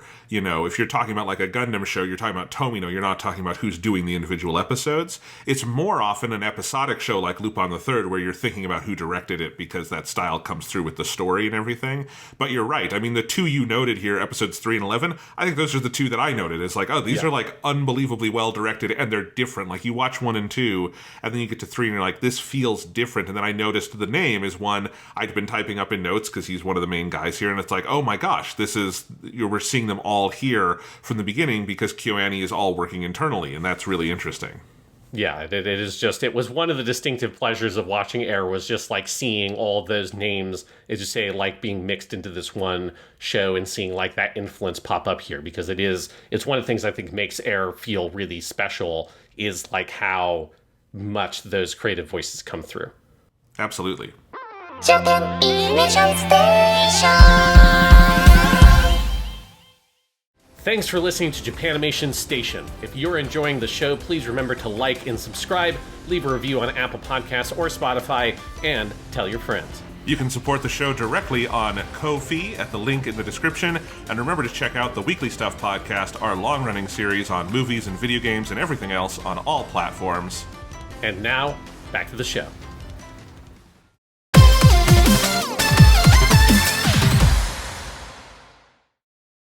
All right, so I think that's my history section here, which the history sections from this point forward will likely be smaller than this, because I won't have to cover the history of an entire game company. But with all that said now, Jonathan, how do we want to jump into talking about the TV show itself? Boy, there's a lot of places we could go with it. You know, I think I guess I just want to go back to my initial reaction, which was I didn't know what this was going to be. I think my only experience with key visual novels, which I've realized now, is that Clannad does have an English release, and it is on the Nintendo Switch eShop, and so I have seen it on there several times and gone, because it's those character designs. It's very striking. You know, you're going through the list of eShop games and you see the Clannad girls, right? And so I had remembered that, but I didn't know anything about it. And my knowledge of KyoAni is what, you know, like my brother is into some of their, you know, lighter shows like Sound Euphonium and stuff, right? And I knew your love for Nichijou. So this starts, And, Air, the pithy way to describe the early episodes of Air is it's about a shitty puppeteer who comes to town and becomes big brother to all the girls there. And that sounds delightful. And it is delightful for a little while. And then, the thing that this does, and I think this mirrors the format of the visual novel from what you said, although the kind of weight of it might be a little different, is that you have this early section where you get to know some of the other heroines, although this is not an even split. Obviously, Misuzu is the most important one, but you have basically two-parters for each of the other two, Tono and what are the other girls' names? It's Tono and I think Kano. Yeah, I think that's right. Yeah, Kano is the blue-haired one. Yeah, and you have those two, and those are, while not quite as crazy hard-hitting as the Misuzu story, because it doesn't involve 1,000 years of reincarnation, those are definitely pulling on the heartstrings. I think the one is when you get to Tono and her story with the little sister character who has been pure comic relief up to that point, but then you learn is actually this sort of spirit who has to go and disappear. And you realize, okay, Air is going for something quite a bit harder hitting, and then at that point it fully takes the turn into being about Misuzu and this much sort of darker, heavier story where you do get this sort of purgatory sense, and you start to see the format of, oh, this is about this character moving through this space that is liminal and people kind of working through stuff and then getting freed and moving on. Often through very, wrenching, emotional, turbulence that they have to go through. And within all of that, it is just stunningly animated. The voice acting is insane. I actually was surprised how many of these actors were cast for, as you said, the Dreamcast port of this, because it's a lot of people who, and I guess this is early roles for several of them, but just, obviously some very big names here and there. But yeah, it's a show that, takes some, and I guess this is all from the visual novel, takes some real swings. Whatever you think it's going to be, even down to who the main character is at the beginning, is entirely different by the end. I think at the beginning you think this is Yukito's story. By the end, I think the actual star of the show is Aya Hisakawa as Haruko, the mother character, who really to me becomes kind of your main point of contact with this story. But it's wild. For 12 episodes, it takes quite a journey. Yeah, that's, I think, one of the things that jumped out at me is Air is, while Air has a lot of very clear similarities with Clannad has the Tokimeki Memorial shape, and I haven't seen Kanon yet, but I'm 99% sure that Kanon does as well. But there's something about with Air where you hit that point where Yukito dissolves and then it cuts to 1,000 years ago and you're in the Heian period of Japan. And you have a couple of episodes there, and then you come back to the present day, and Yukito's gone.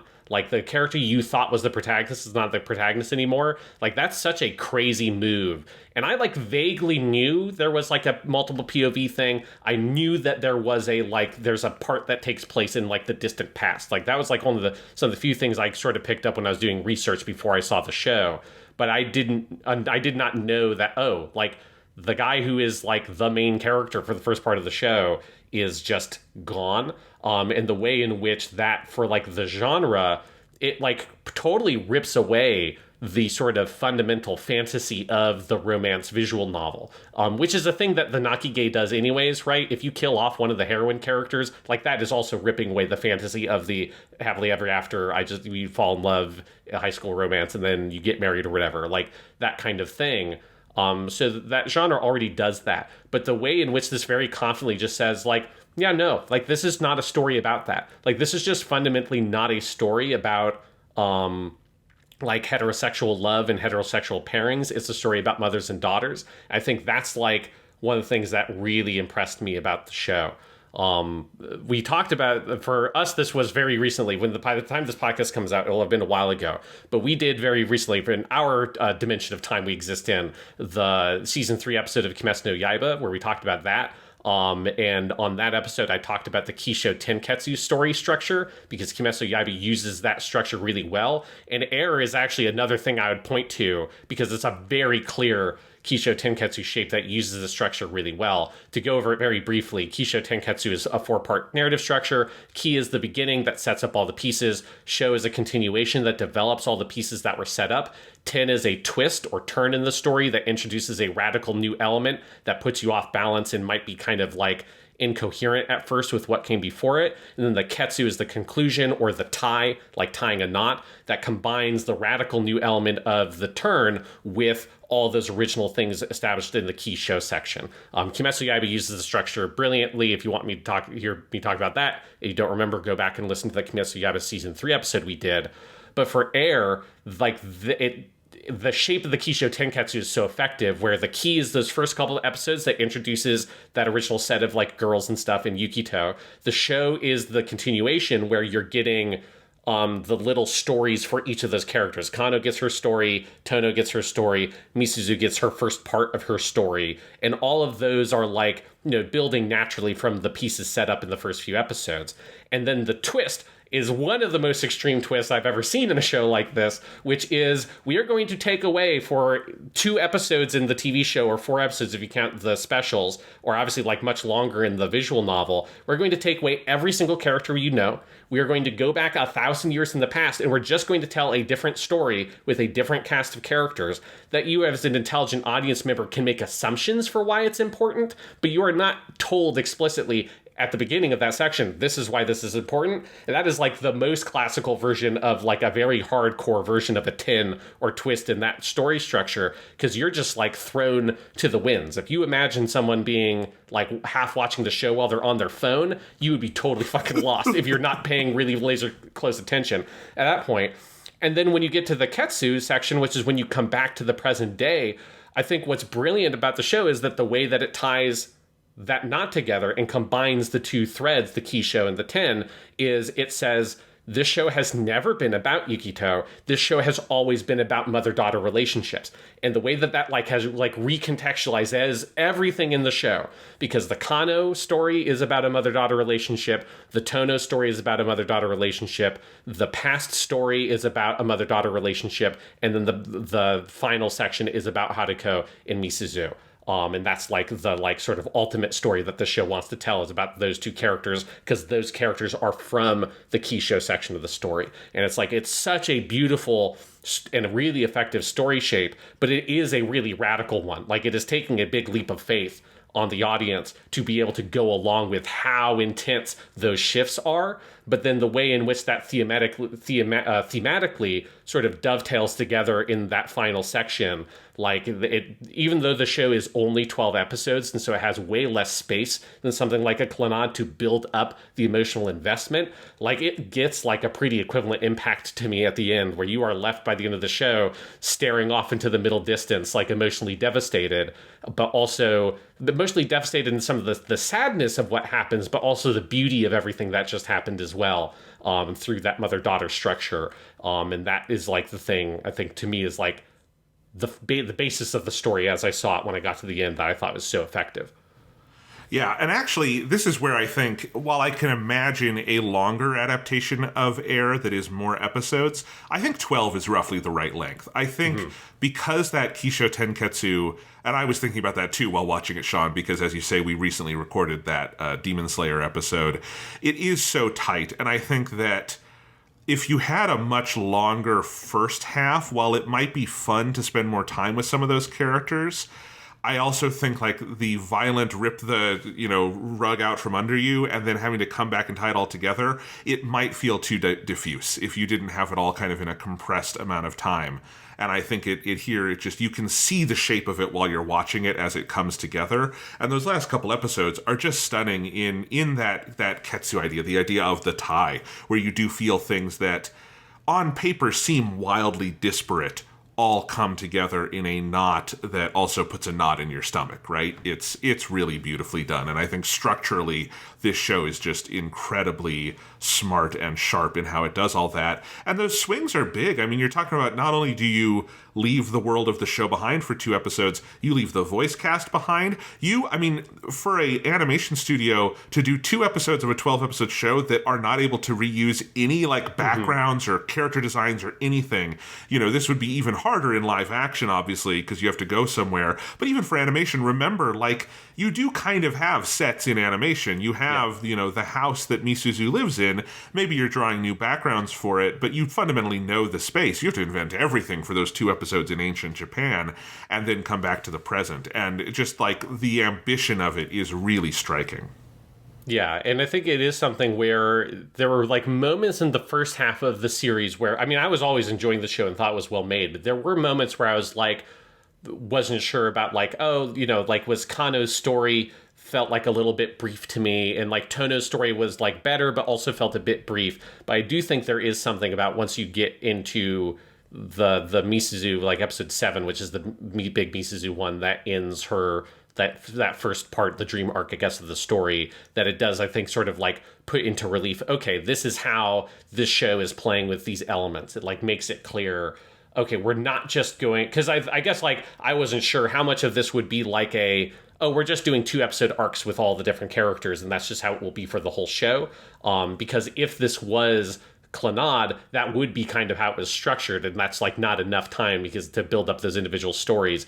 But because of the shape of this story, it does ultimately work out really effectively. And in some ways, like, I kind of wish they just did the same thing that Aaron Summer does and just, like, give me, like, a couple of episodes with Kano's stuff. Because, you know that there must have been a significant amount cut for Kano and Tono, that those stories must be much more involved in the visual novel, even if what's here is good. I would love to just get, like, 1 or 2 episodes just expanding on the middle sections of both of those stories the way that Aaron Summer does. Because it's, like, it's nice to spend more time and have more, like, sort of space to breathe in the story. But I think you're right that, like, the overall, for what this show is doing, having this, like, tighter structure, this much faster, like, because it's a very fast-paced show, like, things happen very quickly, that really works for what the show is really trying to do. Yeah, I just think it would be a different level of audience buy-in if the flashback was episode 16 instead of 8. And if it lasted 4 episodes instead of 2 or something, right? Like I talked about earlier, it would be interesting to see the Aaron Summer content, like, edited into those, but I don't necessarily think that would be the best way to experience it for the first time. I do think, like, there's a lot of funny stuff in those Aaron Summer, and some sweet stuff in those 2 Aaron Summer OVAs, but, like, they're fundamentally inessential because the show works beautifully without them, right? Like, you do not need that stuff. It is fundamentally extra in that sense. But yeah, no, I think it's structurally beautiful. I think it packs a punch. It's something I still feel like I'm processing. It really was like finishing the show and then just as you say, staring into the middle distance. I remember I was just like, okay, Phoebe, my dog, I'm like, let's get your leash on. Let's go out. We're just going to walk around the block for a while. And I'm going to put on maybe some of the music from this series and just try to unnumb myself and it's not even that I think you can reduce the ending to say it has a sad ending or that what it does metaphysically is a happy ending. It is so much about life and death and this, liminal space idea. It is also, a fundamentally different vision of spirituality, I think, than, Western viewers would be used to. It also dovetails with what we talked about with the Swordsmith Village arc of Kimetsu no Yaiba, which we recorded recently, which is, Kimetsu no Yaiba is a show very informed by, Buddhist ideals and reincarnation and Wheel of Dharma stuff. And Air is doing all of that as well, and on a super literal level, right? But in a way where the metaphors are also alive. So it leaves you with a lot to chew on, and within that, it is just incredibly compellingly made. There isn't a wasted second in this thing, because as you say, it has to move pretty fast. Although I don't think it feels rushed. I think it still feels like very, fleshed out as it goes along. Yeah. I think for me, one of the things that struck me about the show very early on, and then like that, that eventually the show starts sort of like really committing even harder to it and kind of bringing it into the text. But there is like such a kind of like odd tone early on of the space that you're in of this town, where there's something about that place where it is so like eerily empty. It just feels so kind of like otherworldly, where there are, other than like the little kids that every once in a while show up, there are no background characters in this fucking show. Yes. Like the only people that exist in this town is this little group of kids that show up like about 3 times to like look at Yukito's little puppet show. And then characters directly involved in the story. You've got Kano and her older sister. You've got Tono and her ghost sister Michiru, and you've got Tono's mom. Then you've got Misuzu and Misuzu's mom. You've got Misuzu's dad who visits briefly. You've got the little dog that named Potato, that says Pico, which I was confused by why is he named Potato, but it's a great little weird dog dude. But like that's it. Like nobody else exists in that space. You don't see random people walking by in the back of the frame because you're never inside the school. You have like one scene in one episode where you're like at the boxes where with their shoes or whatever. You have one scene we have two scenes that are on the roof, but you're never like in the school. You're never with other students at the school because Yukito, your POV character for most of the show, isn't a student at the school. You never see people just walking around outside. And there's something that is so kind of quietly upsetting about that tone to me. And it just like really struck me because it's so different than what I was expecting. Because again, like something like Clannad or I assume Kanon, your main POV character is a male student. You're in the school. There are other students. There are lots of background characters and background noise and stuff like that. And Air is just this like weird empty town with the rail station. That I love the detail that like Tono's dad was the guy who used to run the rail station or the train. But there doesn't seem to be anybody who replaced him. There's nobody there. Like, you never see a train running. The train tracks seem to be, like, totally in disrepair and have, like, some, like, cones set up on them. There seemingly train couldn't pass by. And there is something about that where early on the show sort of sets up this very strange tone where you feel like you're not quite in the real world. And then by the time you get to the end of the show, you really are like not entirely sure, like what is the literal physical space that you exist in?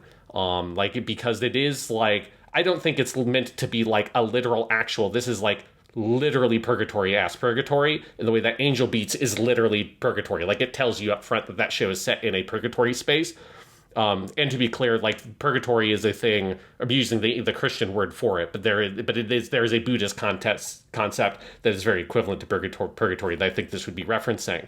But I think you are meant to read this space as being something like that. You're just not entirely sure that that's what it is at first, but you're meant to sort of feel that something is off. And there's something I just got so kind of wrapped up in the tone and the space of this weird little seaside town in the show early on.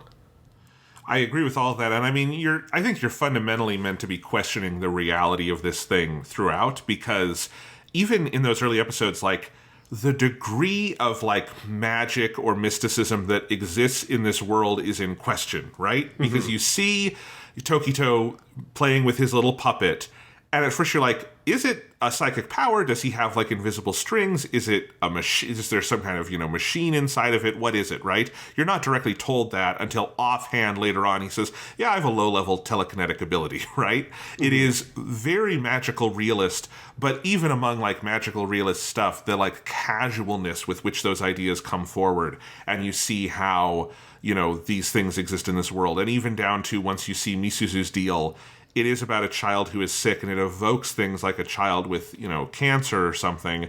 But it is just this, like, weird condition she has that has no name, that has no clear explanation, that it's when she gets close to someone, she breaks down crying and she gets weak, and then there are all these dreams and all of that stuff. And it really isn't until you do the flashback and you see, like, a kind of firm grasp on something that is, magical or spiritual in this world, and you see sort of the quote-unquote reality of it. But yeah, I think the entire space is, at the very least, we would call it liminal. This is a town that, like, is a place of transformation. It is a place people who are lost are inside. Our, main character at the beginning is a boy who is traveling around doing his kind of crappy puppet show, trying to get a ramen set, and he sort of stays because he meets some people. But you kind of start to realize everyone there is stuck in some kind of space that they cannot get out of. Even, Misuzu's adoptive mother is this person who had other dreams and ambitions and wants to be somewhere else, we think. But we eventually learn, like, this is a space where she has to work through something before she can become a full person who can go out into the world. And everybody is in that space. And ending on the image of the two children who are reincarnations of, Misuzu and Yukito, then having this ability to go out and sort of see the world beyond. is the ending of the story for a reason, because this is fundamentally a show about a lot of people who cannot leave this space that they are in. Yeah, and there are so many sort of eerie things that are involved with that. One of those being, the show is like very like explicitly set in this summer time period, right? You have an arc that is just called Summer. The opening animation has a text that tells you this is the 1000th summer before you have any context for what that means, which that is also, I played like a very little bit of the game just to see it, and that exact kind of opening phrasing and stuff happens in that game as well. But even though it's summer, everybody's fucking going to school. Like, all three of the girl characters are going to the school, even though it's on summer break. And you get the, like, they have to take, like, residual lessons or whatever, like, because she failed this class. Like, they give you a reason, but there's still something just sort of, like, weird and otherworldly about this, like, we're in the middle of summer, it's summer vacation and all that stuff, and yet these people are still going to this school, but nothing ever seems to happen in the school because you never really get to see it. You're never really in there. You never really have access to that. And there is this sort of sense of like the world is just kind of this clockwork thing that is going through these motions, and all these people are stuck in there, as you say, trying to figure out some way to get out. And there is like this slow sort of like the building up of that magical element, because as I say, the first few episodes, there's nothing that's like explicitly magical. It feels off. You're curious about like Yukito's like puppet thing, but you can't tell how much of that is like artistic license, how much of that is magic. You have Kano, who has her bandana thing around her wrist that she says, if I take this off, like I won't be able to use magic, right? She can't take it off until she grows up. And the first episode ends with her like asking Yukito, like, do you believe in magic, or do you know what magic is? Something like that. And so it sets up this sense of like, there is something magical in this world. You're not sure. You get the Kano story where you learn that Kano herself doesn't have magic. And that the thing with the bandana was all a lie, but something magical has happened to her. You have the cursed feather that you later learn is from Kanna in the flashback and all that stuff, but that has sort of connected her to the actual afterlife and to her mom and all that stuff. And so you get like, okay, there is something really magical happening here. That's at the end of episode 2, I think, is when you see her at like the shrine or whatever, and they have like the vision of the field of reeds. So like magical stuff starts happening there. Then you get Tono's story, where in Tono's story you learn that Michiro is like a ghost girl and all that stuff. And so then it's like, this is much more magical. Like, this is like very directly magical. You are interacting with a character that is not alive, that is a weird ghost girl. That's like going pretty far. That story, I think, very notably does end with Tono being able to leave the town, which felt like a very big moment to me, that she gets on a train and she leaves. I'm like, there was something that was like a feeling of such relief when that happens. And then you get all the stuff with Misuzu, which is also clearly magical, but in a way that is sort of like inaccessible. Like, something magical is ailing her, but you can't touch it, you can't fix it, you can't really understand it yet until you get all the flashback stuff where now you're dealing with like angels and shit like that. But I do think it's something that's really effective about the structure of the show, that this is something that the writer Fumihiko would have had to think about, is like, how do you shape this based on the game? Because you could do the Misuzu, Tono, and Kano route in whatever route in the actual game, but I feel like they were smart in how they build up like the sort of like how magical and how sort of fantastical it is, with like the Kano thing, which is a little bit more on the boundary in some places, to then being like something that's really undeniable with Tono's story. Because in Tono's story is also where you learn that Yukito's abilities are magical as well.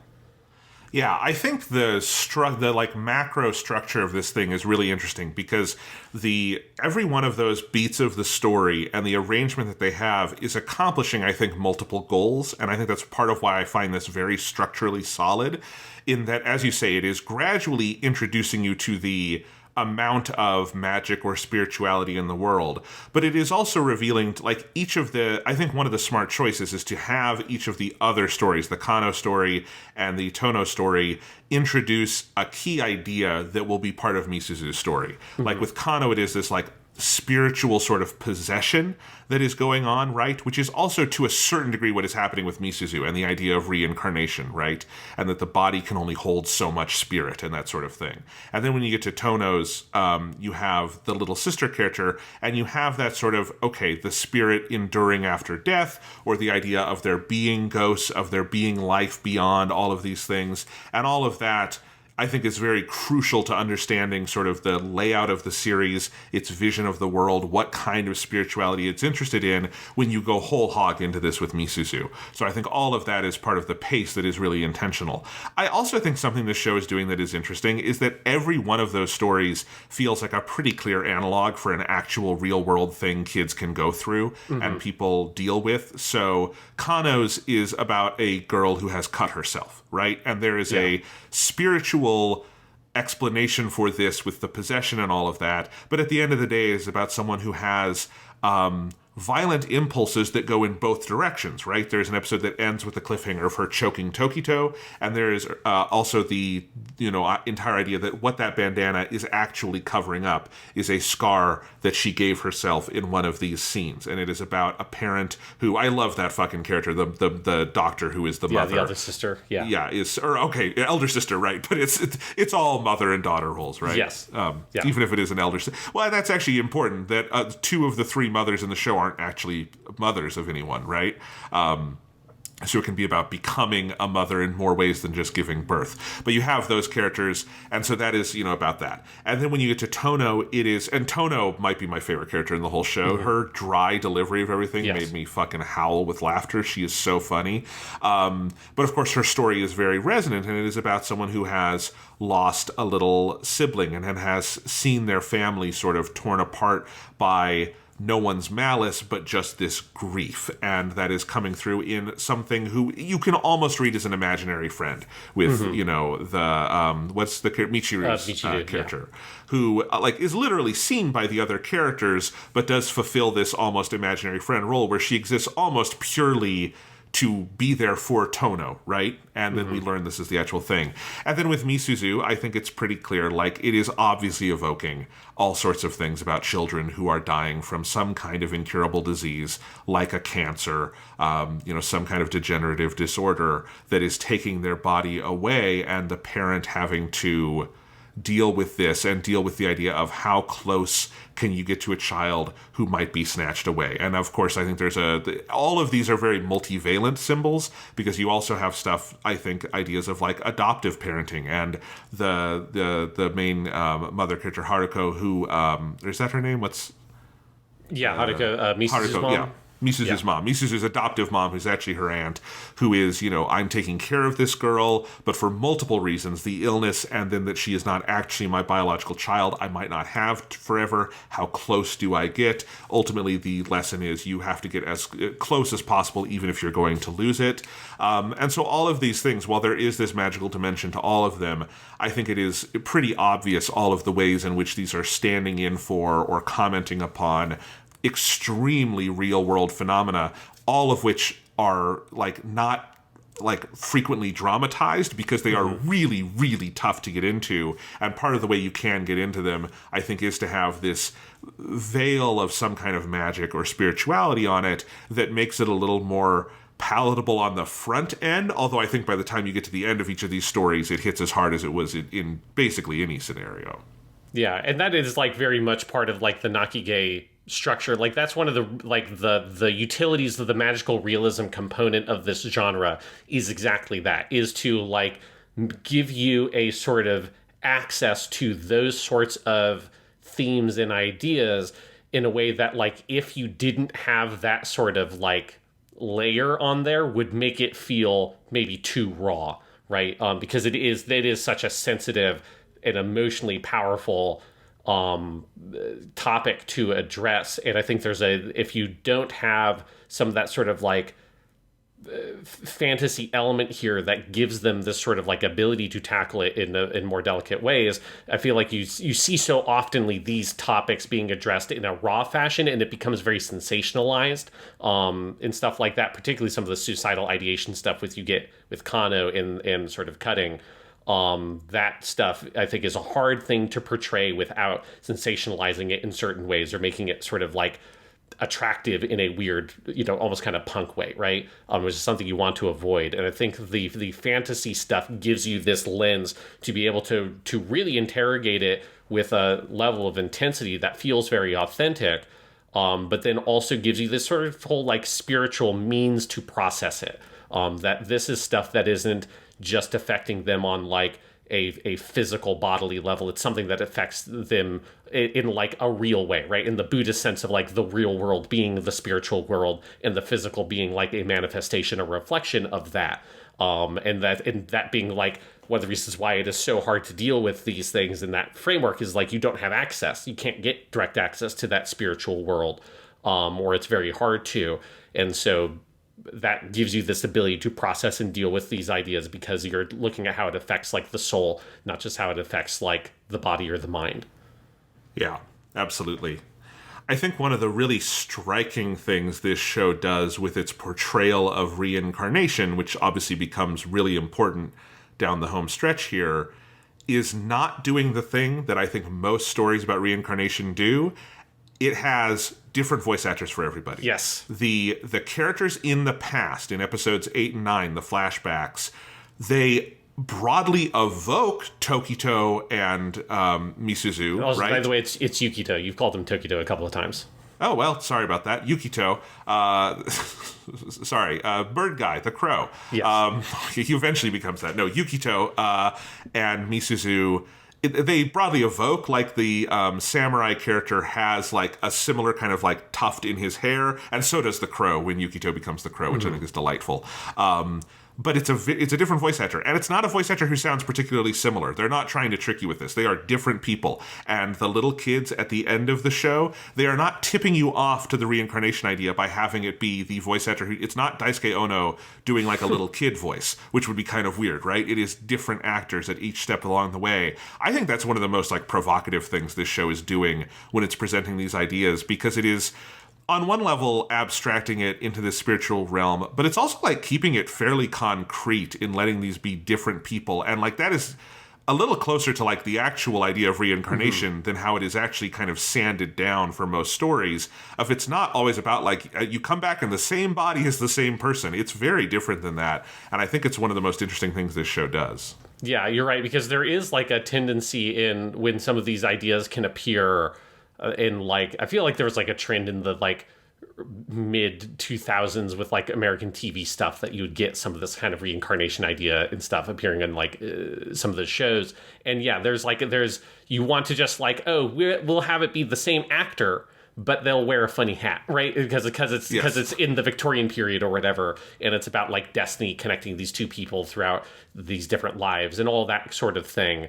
And there is a like filmmaking utility to that is convenient because it is very easy to communicate the idea that this is the same person reincarnated. But you're right, it is a very inauthentic way of looking at the concept of reincarnation. The concept of reincarnation like is obviously not that you come back in the same body, because that doesn't happen. There is like, you don't have just like identical people walking around all the way throughout history, right? So like reincarnation is meant to evoke the idea that that the soul is something that is eternal, that when you die, like everything that you are passes into the cycle of reincarnation, and then your soul is cleansed or purified in some way. This is like where the purgatory idea comes from, or like a Buddhist sense of hell. If you have bad karma, like that needs to be purged, and then you come back.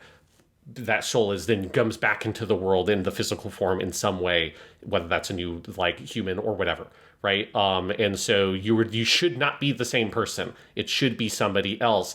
And yeah, I like that the reincarnated people like retain like very distinctive identities, including the crow, including Sora. Like Sora the crow isn't just Yukito. It's a crow that has is the same soul, and it has some of this, it has access to some of those memories. But I like that they never go down the road of and it is just simply Yukito, right? It's just him. It's like, no, that's his soul has been reincarnated, and there's more crazy shit that's happening because there's some sort of time, not time travel, but some sort of time loop presentation at least you're given there with the crow and the kids at the end. But you But like when Yukito disappears at the end of episode 7, he's dead. Like by any like way you can define death for a person, including in like a reincarnation model, like Yukito dies in the show and he is gone and you do not get him back. You only get him back in flashbacks, right? That's the only time you ever get to see him again. And I like the show's treatment of that, including like Michiru, right? Where that's another like clear example of reincarnation, but they even hold off on like you actually hearing her name, right? You get that kind of like classic anime thing of where at the end of that episode, Tono visits her little sister that her dad has had this kid, and she goes into the countryside, and you have this beautiful scene where she meets her, and it kind of looks a little bit like an even younger version of that Michiru character, and she bends over and asks her name, but you never even hear it in return, and obviously it would not be weird for her to be named Michiru, like if the dad wanted to keep that name and like wanted to remember this child that he never got to have, like that would there would be a certain sort of sense there. But it's also, I think you're meant to understand that that's not literally the Michiru we know, that her spirit has managed to like re-enter the cycle of reincarnation and things have been fixed.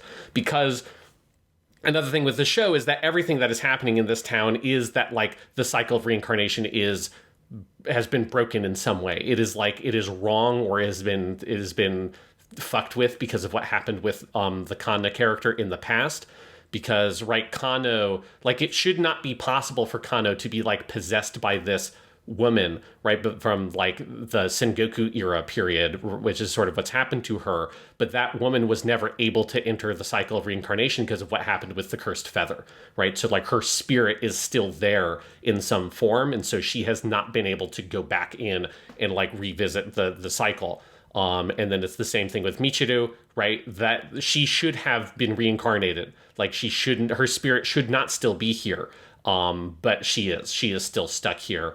And then obviously like Misuzu is the biggest form of that, because the whole thing is this cycle that's been happening for 1,000 years where Kanna in the past was effectively like killed. Her soul is meant to enter the cycle of reincarnation in some way, but she's been cursed and she keeps coming back. Her soul keeps on being put into a human vessel. And I love that like visual metaphor they give you of this like giant pot of water that like is spilling over into this little cup, and this little cup cannot contain like all of like the soul that it's trying to be filled with.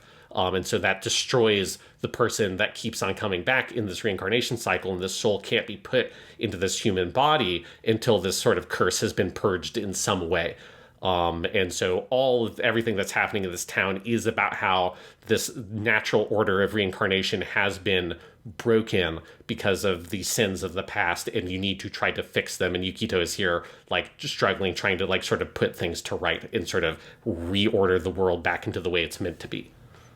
Yeah, I think all of that is, on one level, like, it can be a little unsettling to see, but it is also, it's so interesting and fascinating, and I think a lot of the show's, like, hope comes from this vision of interconnectedness and the world being, like, in its proper role is something where all of this can be mutually, reinforcing. And I think that is why it matters that these are different characters. Kanabi no Mikoto, or Kanna, as we usually hear her called in the past, is not Misuzu. There are certain broad similarities, but they do a lot to, like, be very careful with, like, Misuzu is a really unique human being as a little girl. She is obsessed with dinosaurs and likes going, yes. Cow!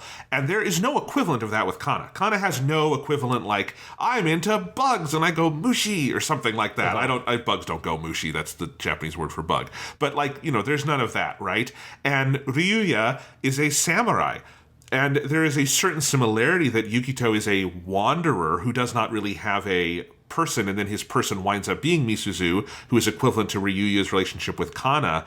But other than that, like, they are very, very different people. And I even think it's interesting that Uraha, who is the third character in the summer part, she's like the person who is a bit of a surrogate mom there. And as you've noted, the actress Kikuko Inoue, in our document here, you have a list of every mom she's played, which is hilarious because she's no, famous. That is not a list of every mom. That is a selection of the moms she's played. We'll Yes. talk about that when we do. We'll go over some of the voice acting stuff in a bit. We'll talk about that, yes. But, like, it's unclear, I think, where you're supposed to read her in the cycle of reincarnation, because she could be Yukito's mom, she can be a little bit of Haruko. There's not a one-to-one going on there. And I think that's also something that's happening in this show, is that lack of, like, it doesn't always have to be a one-to-one. When the consciousness enters the cycle of reincarnation, this mix happens, right?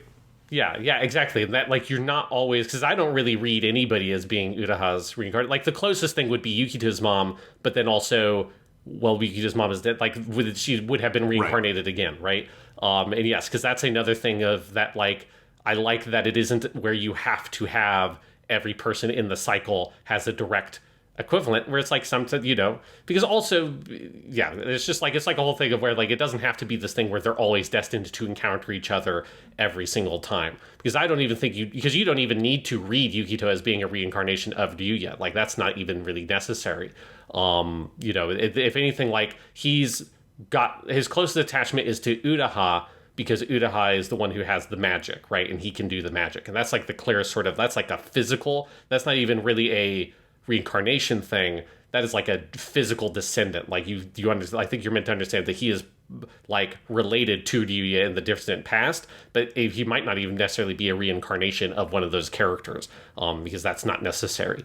So yeah, it's just like it's nice to see a story that is dealing with those ideas and themes, but is very authentic with how it approaches it, right? Which makes sense because it's from a country that has a long history with Buddhism as one of like the primary spiritual beliefs, rather than like, Yes. we're used to seeing these things and like where it pops up in American movies, where obviously it has like American kind of pop inflection to it that gives it a very different style.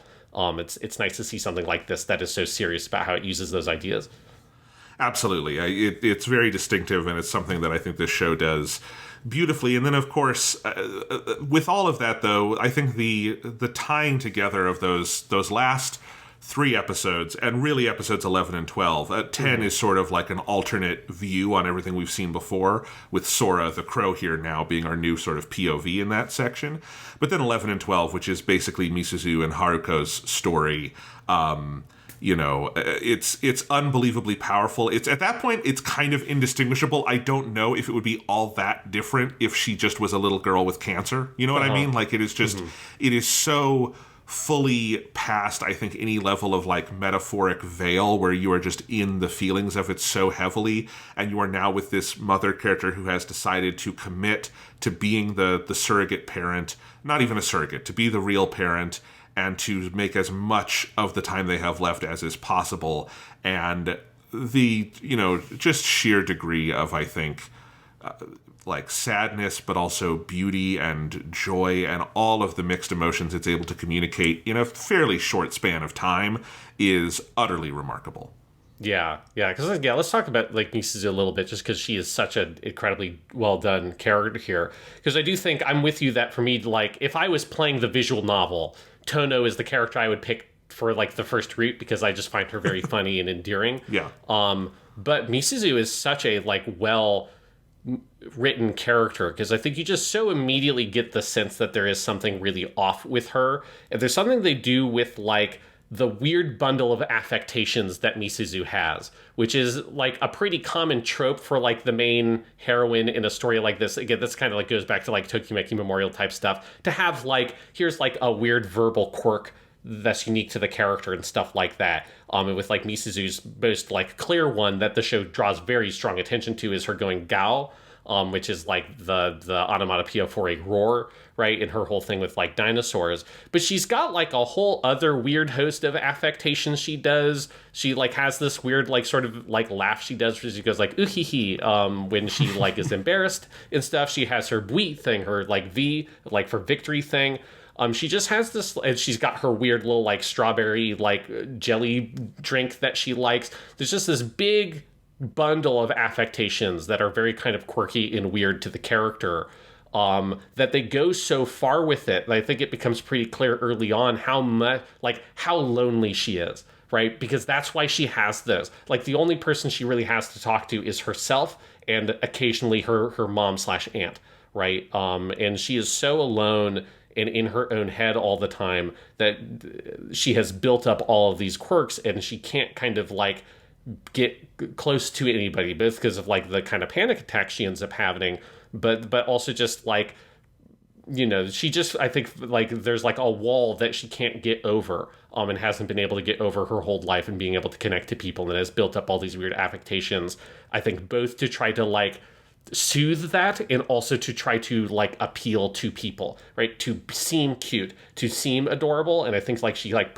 you feel that she puts some of that stuff on herself in order to like seem like a normal person, right? It's just like it so has this sense of someone who is on the fringes of society, who is like desperate and alone, but it doesn't want to be that way, but doesn't understand how not to be. So it's like putting on all these things to try to fix that and solve that.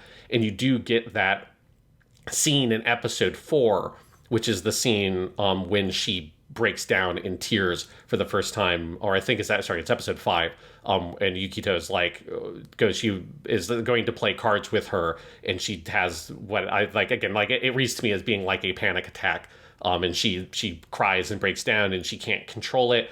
And that's like the first time you get this very clear, specific sense of, okay, there is something really wrong with her. That it's not just like she's a lonely little kid that doesn't know how to make friends. There's something like more deep that's going on here that has sort of like prevented her from having this kind of like happy life that you want her to be able to have. And it is such a kind of like, she's such a heart-wrenching character, because those affectations that to me were like almost a little bit off-putting because it was so heavy early on, become something that like by the end of the show I like wanted so much. Like I want to see her go gal. I want her to do the little V thing. I want her to do her little embarrassed laugh. Like they become things that I found very endearing, because I think the show builds them up as so authentic. And it is something where I think it's just such a great piece of like kind of character writing and performance, particularly with Kawakami Tomoko playing her, that like I think like I'm sort of like predisposed not to be particularly interested in this kind of main heroine, because like I can see with that affectation stuff and all that, like I can see all the pieces getting put on the board. And really in less well done shows like just make that stuff, I think, very kind of like obnoxious. And here it becomes this sort of very sharp and brutal character development tool to sort of give you insight into her kind of psychology in the life she has. And then also when you kind of fall in love with her, they're one of the things that you like come to rely on and want to see her, because you kind of love all the weird, strange things about her as a character. Oh, yeah, I couldn't agree more with any of that. That's so true. And I think she feels so vivid and three-dimensional. I think that's the thing that hit me in the final episodes is you go from those, what feel like they could, I think what you're saying is it almost feels like they could be calculated affectations. Yes. Which in a lesser version of this story, it's sort of reverse engineered of like, we want all the otaku to love her, so what are things otaku like? Well, a funny onomatopoeia that they say over and over. Well, let's give her that, right? The bad version of this you can see kind of in there if that's the way they went with it. But instead, because they give you such a compelling vision of why she is the way she is, and it is both tied to this sort of like mystical, the illness that she has because of all the reincarnation stuff, but it is also tied to the, the abandonment and the distance from the parent figure and all this other stuff, her awkwardness, whatever, the panic attack, the anxieties. The way that all comes into this vision of she is a whole person. And it's, I think, something that a lot of media can actually, I think, struggle to do with children in general, animated or live action, is to remember that children are people. There are people who are weird, and they have all sorts of affectations, and they have very unique personalities. And, I think we tend to think like, they're not fully formed people. And they're fully formed for whatever moment in time they exist in, right? They're not the people they're going to be 30 years later, but they're the people they are in that moment. And I think it's something that this show does beautifully with Misuzu, is by those final episodes, as you are really faced with the idea that what she is going to be snatched from the world, and as Haruko realizes that this is finite, that this person will cease to exist, I think you start to like grasp at all of that. And she just, I think the veil of the hyper stylization of her character design and of this as animation in general just fades away, and you forget any of that. It just is feeling like you are in the room with this actual child who has this actual vivid personality, and you are holding on to it for dear life because it is such a beautiful thing, all of its eccentricities and idiosyncrasies. This is a this is a human being who like lives and exists and breathes in front of you. And the fullness of that illusion is, I think, the ultimate trump card of Air as a show and the thing that breaks your heart. Yeah, it's just really brutal. Yeah. The thing through what happens, because I'm just looking at, I took some screenshots, and I'm looking at mine from episode 5, where that's where she has the big emotional breakdown, and it's just so, that moment is so hard, because you're just like, you're set up really, like that whole scene is set up so well, where you've got in episode 3, which is one of those, that's the Takimoto episode, you have this, I think, like one of my favorite scenes of the whole show, which is what sets up the idea of them wanting to play cards together, in that you have Yukito is so reluctant to play cards, and you have this really amazing scene that has that shot of like the door frame that frames them in the middle, and then the door is split into 2 halves, so you have these like series of sort of vertical rectangles in the shot. These are in my episode 3 notes if you want to look at those, or like screenshot gallery if you want to look at that, Jonathan. And you have Misuzu is in the left-hand rectangle in the middle, bent over at the table doing homework. Yukito is in the right-hand rectangle, half obscured by a door, but there's a window in the top section of the door that you can see his head in, and he's facing away from her. And there's like just a big, like 2-minute long scene with him sitting in front of the fan, and the fan is going back and forth and blowing his face. Misuzu is like wanting to connect with him, and there's this whole big sequence where she like, she says, "I'm done with my homework," and she stands up, and the way just like this whole sequence is edited and broken together is she is trying to get his attention, and he is like deep in thought with everything that's been happening with Kano. This is episode 3, so this is in the middle of the Kano stuff, and there's this whole scene where she keeps on going around the fan to where he's looking to try to get his attention, and then he turns his head, but the way it's all timed is the fan is turning at the same time, so when he turns his head, the fan turns as well. It's just this like beautifully executed, amazing sequence of animation where every single shot is so well choreographed and thought through, and the sequencing of the storyboarding of like Yukito is so in his own world, and the way that is set up visually, and Misuzu desperately trying to intercept and enter that world. And so you're like sitting there being like, come on, Yukito, just fucking play cards with her, like be nice. And that is the thing that I think makes that episode 5 scene so brutal, is that when you get to episode 5 and he does say, okay, yeah, let's play cards, it doesn't work. Like once he accepts it and he wants to engage with her, she can't do it, because that's when she has the emotional breakdown, and that's when it all goes to shit, basically. And that was like the moment for me where I was like, okay, now it has truly started. Like now we are on the path. Like there have been some sad things that have happened up to that point. There's some pretty sad stuff with Michiru, but oh my god, now we are in it with Key, and I was just like, oh shit. Yeah. that was when I realized I'm gonna have to make sure I finish watching this on like the Thursday before I do the podcast, so I have enough time to process everything that's gonna happen. That was the moment where I knew I was gonna be broken by the show.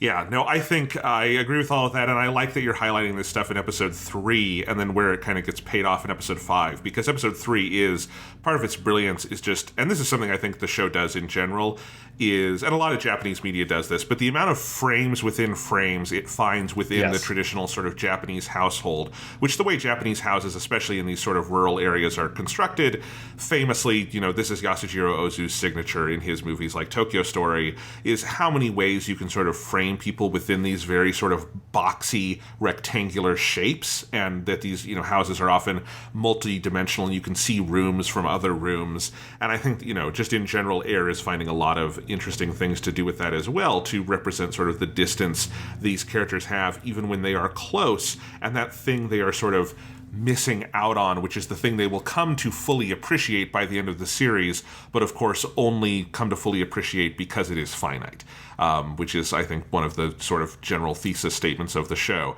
And I agree that when you get to the whole scene of him finally agreeing to play cards with her, which is on one level the absolute smallest gesture, right? It is the smallest ask she could have. Playing cards with me. And it is the smallest thing he can give her, but it is the most meaningful thing. And then in her having, what is coded as a panic attack, and is part of this, overall illness she has, it is the biggest thing because it triggers this. And it is the symbol of being close to someone is often just those smallest possible things.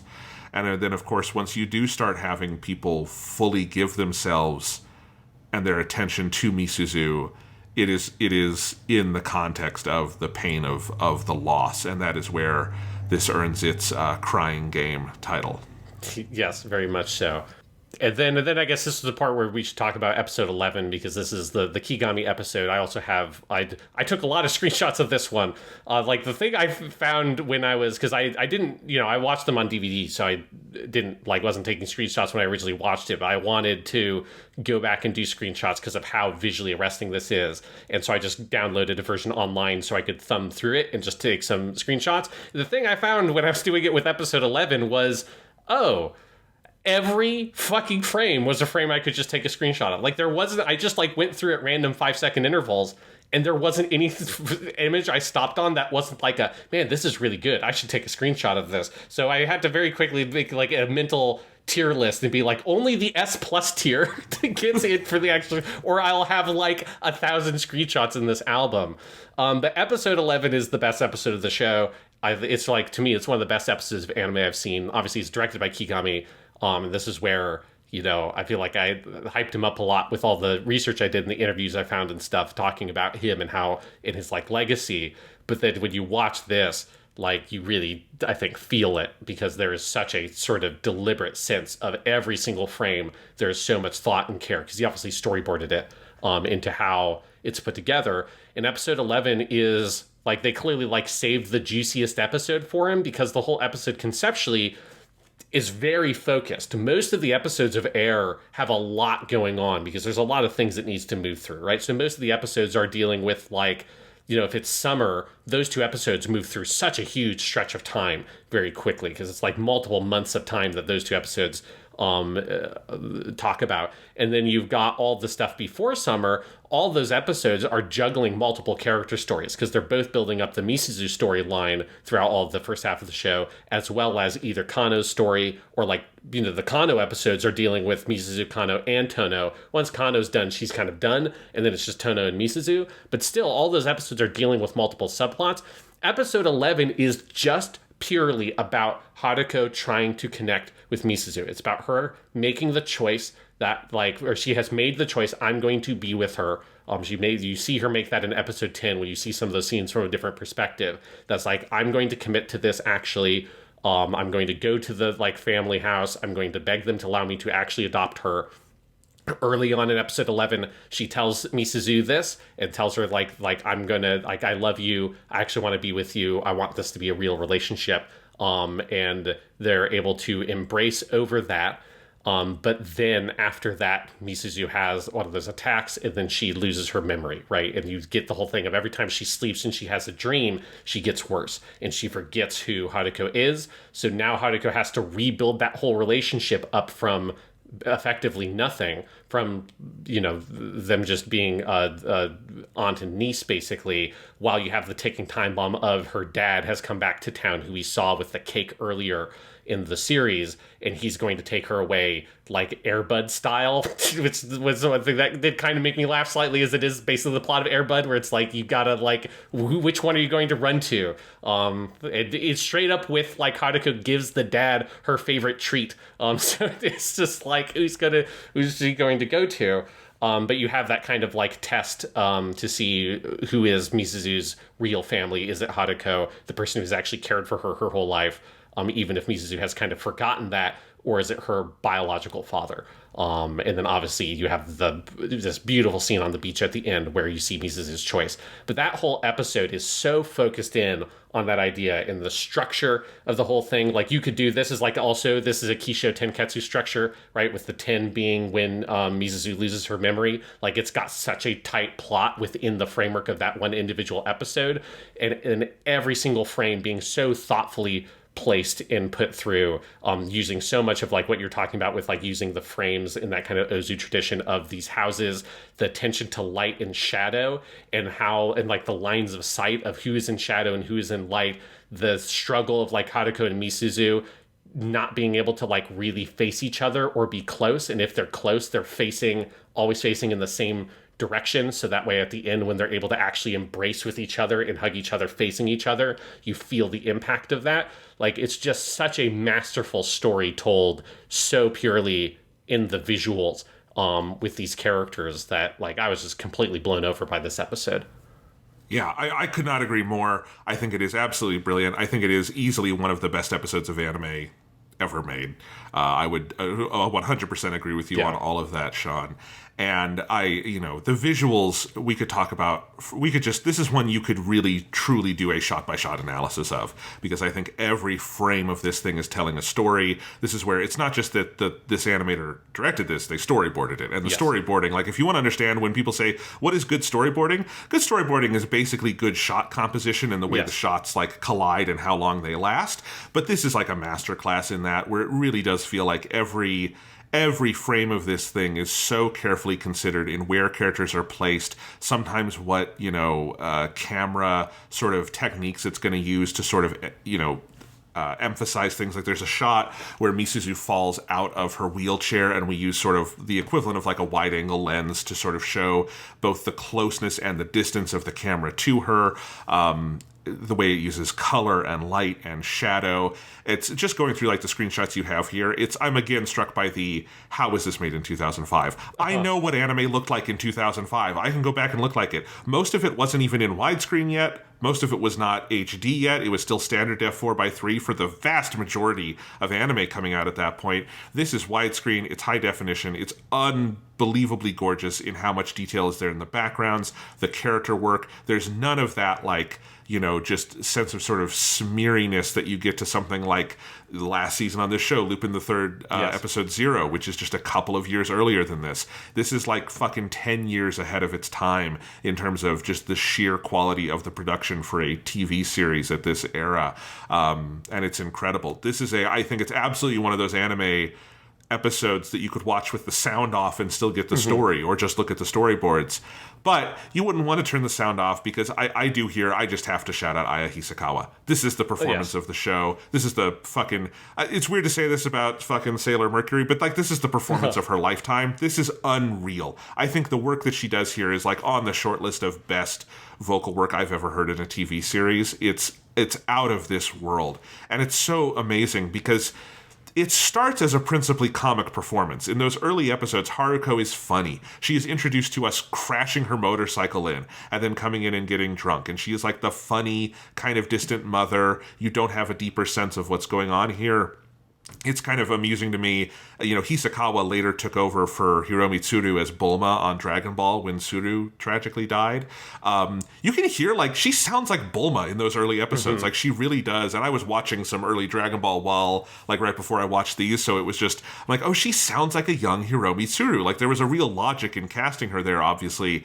But then, of course, the way that character develops from being humorous to being so deadly serious, and I think the emotional journey she has to trace in this episode of putting her full body, her full effort into trying to make this relationship work, but it is so emotionally wrenching that inevitably there are moments where she is going to falter and she is going to be frustrated and she's going to have these real, they're painful because they are so recognizable as a human being, to like when you have the best intentions towards someone you love with your whole heart and something comes up short, like in the moment when Misuzu says suddenly she doesn't want to go to the beach, and Haruko leaves her there for a second, and Misuzu winds up falling out of the wheelchair, and she comes back, and it is a brief, kind of ugly moment from her, but she so quickly realizes it that we learn that she had gone off to go get the stupid juice for Misuzu, right? And all of that. And it is... I could not sing the praises of Hisakawa in this episode anymore if I tried, or the one after it. It is, the performance of this series for me, it's out of this world. Yeah, well, because I think, the trick of the show is that you realize that she is the real main character, right? Like, she's the character you're, left with most notably at the end of the show. And she's the one who's if you count Sora and Yukito as different people, which they effectively are, or a different person and a crow, she's the one that I feel like you are left with at the end of the show with that clearest attachment to, who was introduced all the way back in episode 1, has been in basically every episode other than the summer ones, in which those characters are only in those episodes. And yeah, it is definitely like, it's an amazing performance. She's putting on like effectively an accent, right? There's like a dialect that the Haruko has that's very thick. And one thing I love is like there are times where Misuzu breaks into the same dialect. Yes. Like Misuzu speaks in like quirky regular Japanese, like obviously like the Gao thing and the Bui and the laugh she has, like she does some like weird stuff linguistically, but she has functionally standard Japanese. But then sometimes she breaks into that dialect, and there's a great scene when the dad comes back and she kind of she's really upset and she ends up snapping at him like, don't talk like that, like don't don't act like you're better than us, because obviously she is someone who has stayed in this weird little fishing village in the middle of nowhere her whole life, and that guy is someone who left, was from there, and he's sort of adopted that kind of standard Japanese dialect and got rid of his accent, because Haruko's accent definitely is the kind of accent, a broadly equivalent thing would be like if you have like a very thick Southern accent in America, but you're like working in New York City or something, you're trying to get rid of it because you think people think you're like dumb or like a hick or whatever because of that accent. It's the same sort of thing, but you do just get such a sense of a person in that performance and in Haruko. And it's one of those things where early in the show, you have like in the opening animation, there's a lot of emphasis on that character, even though early on it didn't seem like she would be, she was an important character, but not like the main character. But there are lots of shots of Haruko in the opening animation, including you have like the last shot of the opening animation, which is her staying there with Misuzu, and the crow is there, which is like a big tell once you know what the show is. It's like, yes. Oh, that is all of her characters assembled. You might be wondering, why is Yukito not in that shot? Well, he kind of is in a weird way. But yeah, when you get to the end of the show, you then like understand, oh, this is why she's so central in that opening animation, because she is the central character of the show, and Hisakawa's performance is the one that carries it, because particularly for those last two episodes, right, Misuzu she's physically there for a lot of it, but she's like emotionally not there. And so like, she is a very distant character. And so like Hisakawa has to like fully take on that protagonist role because she becomes the POV character for those last two episodes. It is, as you say, an amazing performance. Obviously, like her most famous role is Sailor Mercury, in Sailor Moon. She's been in a billion stuff. But this is of the stuff I've seen her in, I think this is the best performance I've seen from her, because it's like one of the best performances I've seen in an anime. So I can't imagine a trickier challenge for a voice actor. Like, it is not necessarily in like, it's not tricky in the same way like Dragon Ball is tough on its actors because you have to scream a lot. It's not that kind of tough, but it is, I think, the range that this character has to go through, the way things like dialect are used, the sheer emotionality of those final episodes, and even like selling, I think, the little thing the show does at the end of life. This is the one character we kind of have who life goes on for, and then we see the next step. I mean, Tono is out there and Kano is out there, but we don't see them quite as much. But we get she has that final scene where she talks to the brother again, and she's, she has not gotten over Misuzu. She will never get over that, but she has started living her life again, right? Yeah. And the sense that this is something that will shape her until the day she dies, but she will also be going and living in the world. And it's also part of what like makes the ending so complicated, in that in the spiritual reincarnation sense, Misuzu and Yukito do live on, but they don't live on for Haruko. She has lost these people. She has, and what Misuzu specifically was, the little girl who loved dinosaurs and playing cards, she is gone. There is no more there. And as much as we've sung the praises of episode 11, the big scene at the end of episode 12, yes, where Misuzu tells Haruko to stay, and then is trying to get up and crawl to her, and just basically explaining how happy she is and that she feels fulfilled, which in the like plot sense of things is this thing that allows Kanami no Mikoto to be sort of freed, because it is this like fulfillment of the good dreams of the life that she wanted and was trying to strive for and was denied 1,000 years ago. It fulfills that, but obviously on the immediate character level, it is this character, as they are about to die, acknowledging the good life that this person was able, imperfectly human though she was, to provide for her. And I don't know what kind of human being could get through that scene with the animation it has, with the voice acting it has, and with the insert song it then layers on as if to just kick you in the balls and not like break down. I just don't know how you do it. It's like it is such a goddamn gauntlet of a scene, and it is beautiful, and it is sad, and it is kind of everything. It's just such a hammer brought down on the viewer. Oh my god. Yeah, that whole episode is so powerful because, you know, early on you have that scene that is so brilliantly set up of her taking Misuzu wants to go to the festival, and she takes her to the shrine even though it has started raining, and obviously the festival would happen, and Haruko starts like screaming basically at the gods, like, why won't you, like, what has she done to deserve this? And they go to the shrine, and Misuzu's like, where's the baby dinosaurs? And then that's when Haruko remembers, or that's when she sees at the shrine, she gets up and sees that the little dinosaur stuffed doll that she had bought for Misuzu earlier in the show as a birthday present and had thrown away. You saw this in episode 10 because she doesn't want to get emotionally attached to her, that was picked up by the family of this other little girl. There's like this other like weird little tiny recurring family of these like sisters and this mom that you see a couple of times. Where like one of like her older sister is sick in the hospital or whatever. They do a brief flash to them in episode 12 when they're going through like a bunch of sort of like the montage thing. And that little girl is the one, because I think also that's the one that Yukito gives like a little sloth doll to earlier in the show as well. And so you have this like recurring characters, and that is the family that found it. And then apparently they put it in the shrine as a gift to the gods. And so it is there waiting for them. And so the way in that scene that Haruko's kindness and the love that she had for Misuzu earlier that she had been running away from comes back in that scene is just so powerful. And then that sets up the ending because she has that stuffed animal doll. She's cradling it when she is doing her big walk. And that whole speech that Misuzu gives of like she wants to cross the goal line, and it's like, is it okay for me to go over the goal? And Haruko realizing what that means.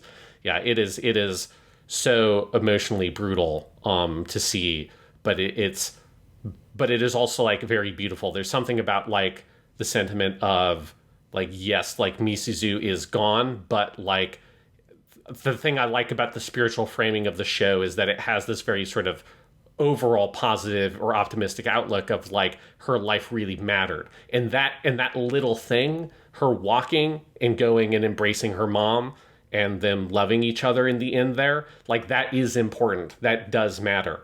That like, I think you can interpret, I guess we'll talk about this also with like the ending of whether or not this is like her literally breaking the curse, or this is her like pushing, whether it is like the curse is fully broken, or it is at least like she's like pushing it forward, that like she's like making the progress for the next generation. I think you could interpret it either of those ways, but there's a sense of like the love and care in the work she has made. There's a lot of use of the word gambaru, to like do your best throughout the show, and she is trying to do her best. That's the thing that Yukito, the last thing he tells her, the thing he leaves her with before he dissolves, is like, you have to, like, I'll be with you always in spirit, but you have to do your best. And that's what she does at the end, and she pushes herself.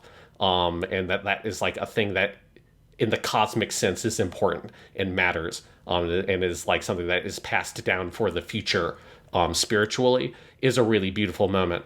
And it is the thing that key, and it's like, it is part of, I think, the touch. It's like what these Nakige need to have, because I will say they don't, at least like with like Clannad, it doesn't have like a sort of like nihilistic ending, right? You're not like dulled by the end of it. It's not like, oh, like nothing was important, and that's like, it's so tragic and sad, and nothing ever mattered.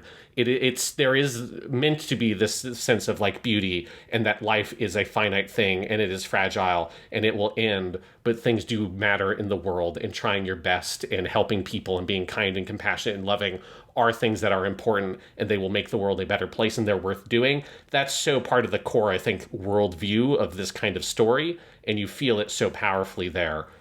That being said, it still doesn't, that does not dull the pain of like the knife in your heart when you get the song Aozora comes in, and you get that like montage, that like dream montage that Haruko has of her seeing this alternate life they could have had together, of like her buying the chick at the fair, and then there's this incredibly like cute and but also horrifying instance because you know that Misuzu's dead, but a little girl like Misuzu with the backpack, the red like elementary school backpack thing in Japan, and then she does this like dance with it, and then it's Haruko and Misuzu with her like ponytail, the Misuzu we saw at the beginning of the show walking on the beach together, holding hands on the beach, looking out at the ocean, and that's like, and then it fades away and comes back in the present day.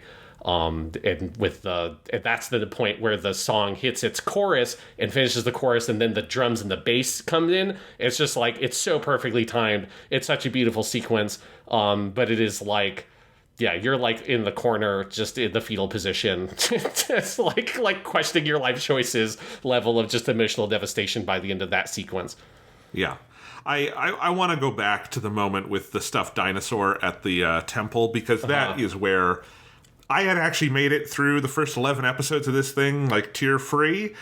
That's where it finally broke me, and I think it is the slow burn of the earlier themes of stuffed animals that you get with Yukito and Misuzu and some of the other characters, like the little girl you mentioned who got the sloth at one point. And then you have, it's the chain of events that got that dinosaur there. It is, one, it goes all the way back to an early episode where Yukito is trying to give Misuzu a good birthday because her mother apparently isn't there. And at that point, we think Haruko has just forgotten her birthday over and over again. Then in episode 10, where we see everything from Sora's perspective, the crow, we find out she in no way forgot the birthday. Yeah. She just has been intentionally not doing it because she doesn't want to get too close for multiple reasons. And so she has bought this little stuffed dinosaur. We know Misuzu would love it, but she kind of chucks it and she doesn't want to use it, and she's at the temple. Then you have Sora try to like pull the stuffed dinosaur out, because maybe he wants to fly it over to, Misuzu or something, and that is when the family notices it, puts it up there on the temple. Then we get in, episode 12, we've been building this whole show to the summer festival. It's going to be this moment of redemption. It is now rained out. Haruko is, yelling at the gods, and then we see the dinosaur, and it's not just that it's sitting there, it has been dressed by all the other people who have come to the temple, and they have put little charms on it, and all these sorts of things. That's very, common at Japanese temples, to make these little offerings and build on what other people have left. And it is like this spiritual gift from the gods, but it is entirely through the actions of all of these people who we have seen in the show over the course of these 12 episodes. It is like the definition of a slow burn, piece by piece planting and payoff, right? And that payoff is just so powerful, and then it leads to, basically being either misty-eyed or completely fucked up for the rest of that episode, because Jesus Christ. Yeah, and you're right that like a really important detail there is that family only notices it because Sora is there trying to get at the doll. Because that is one of those little things of where, Yukito effectively dying and then coming back as this crow. Sora is a fairly passive character for those last few episodes because it's a crow. There's not a lot he could do if he wanted to, because he pokes Haruko in the eye is probably the most active thing he does. But like his presence there is important, and I think you do get that sense that it's like him being there is necessary for Misuzu to have the emotional support she needs in order to be able to cross that line. Right, that like it makes me wonder, like, I haven't played the game, and it makes me wonder, like, because I know Sora is the POV character for the end of the game, and I wonder, like, if there are choices or something you can make to end up like, because I could see a bad ending where Misuzu isn't able to make it effectively and isn't able to have that happy ending because she didn't have that support there, because it does feel like Yukito doing this and his love for Misuzu that he realizes at the end of episode 7 that then allows him to say, like, even though I know that this curse is going to destroy me, I'm still going to be there, and I'm going to like give myself to this, and that like message that was left for him by his mom, where he's been looking for the girl in the sky and all that stuff.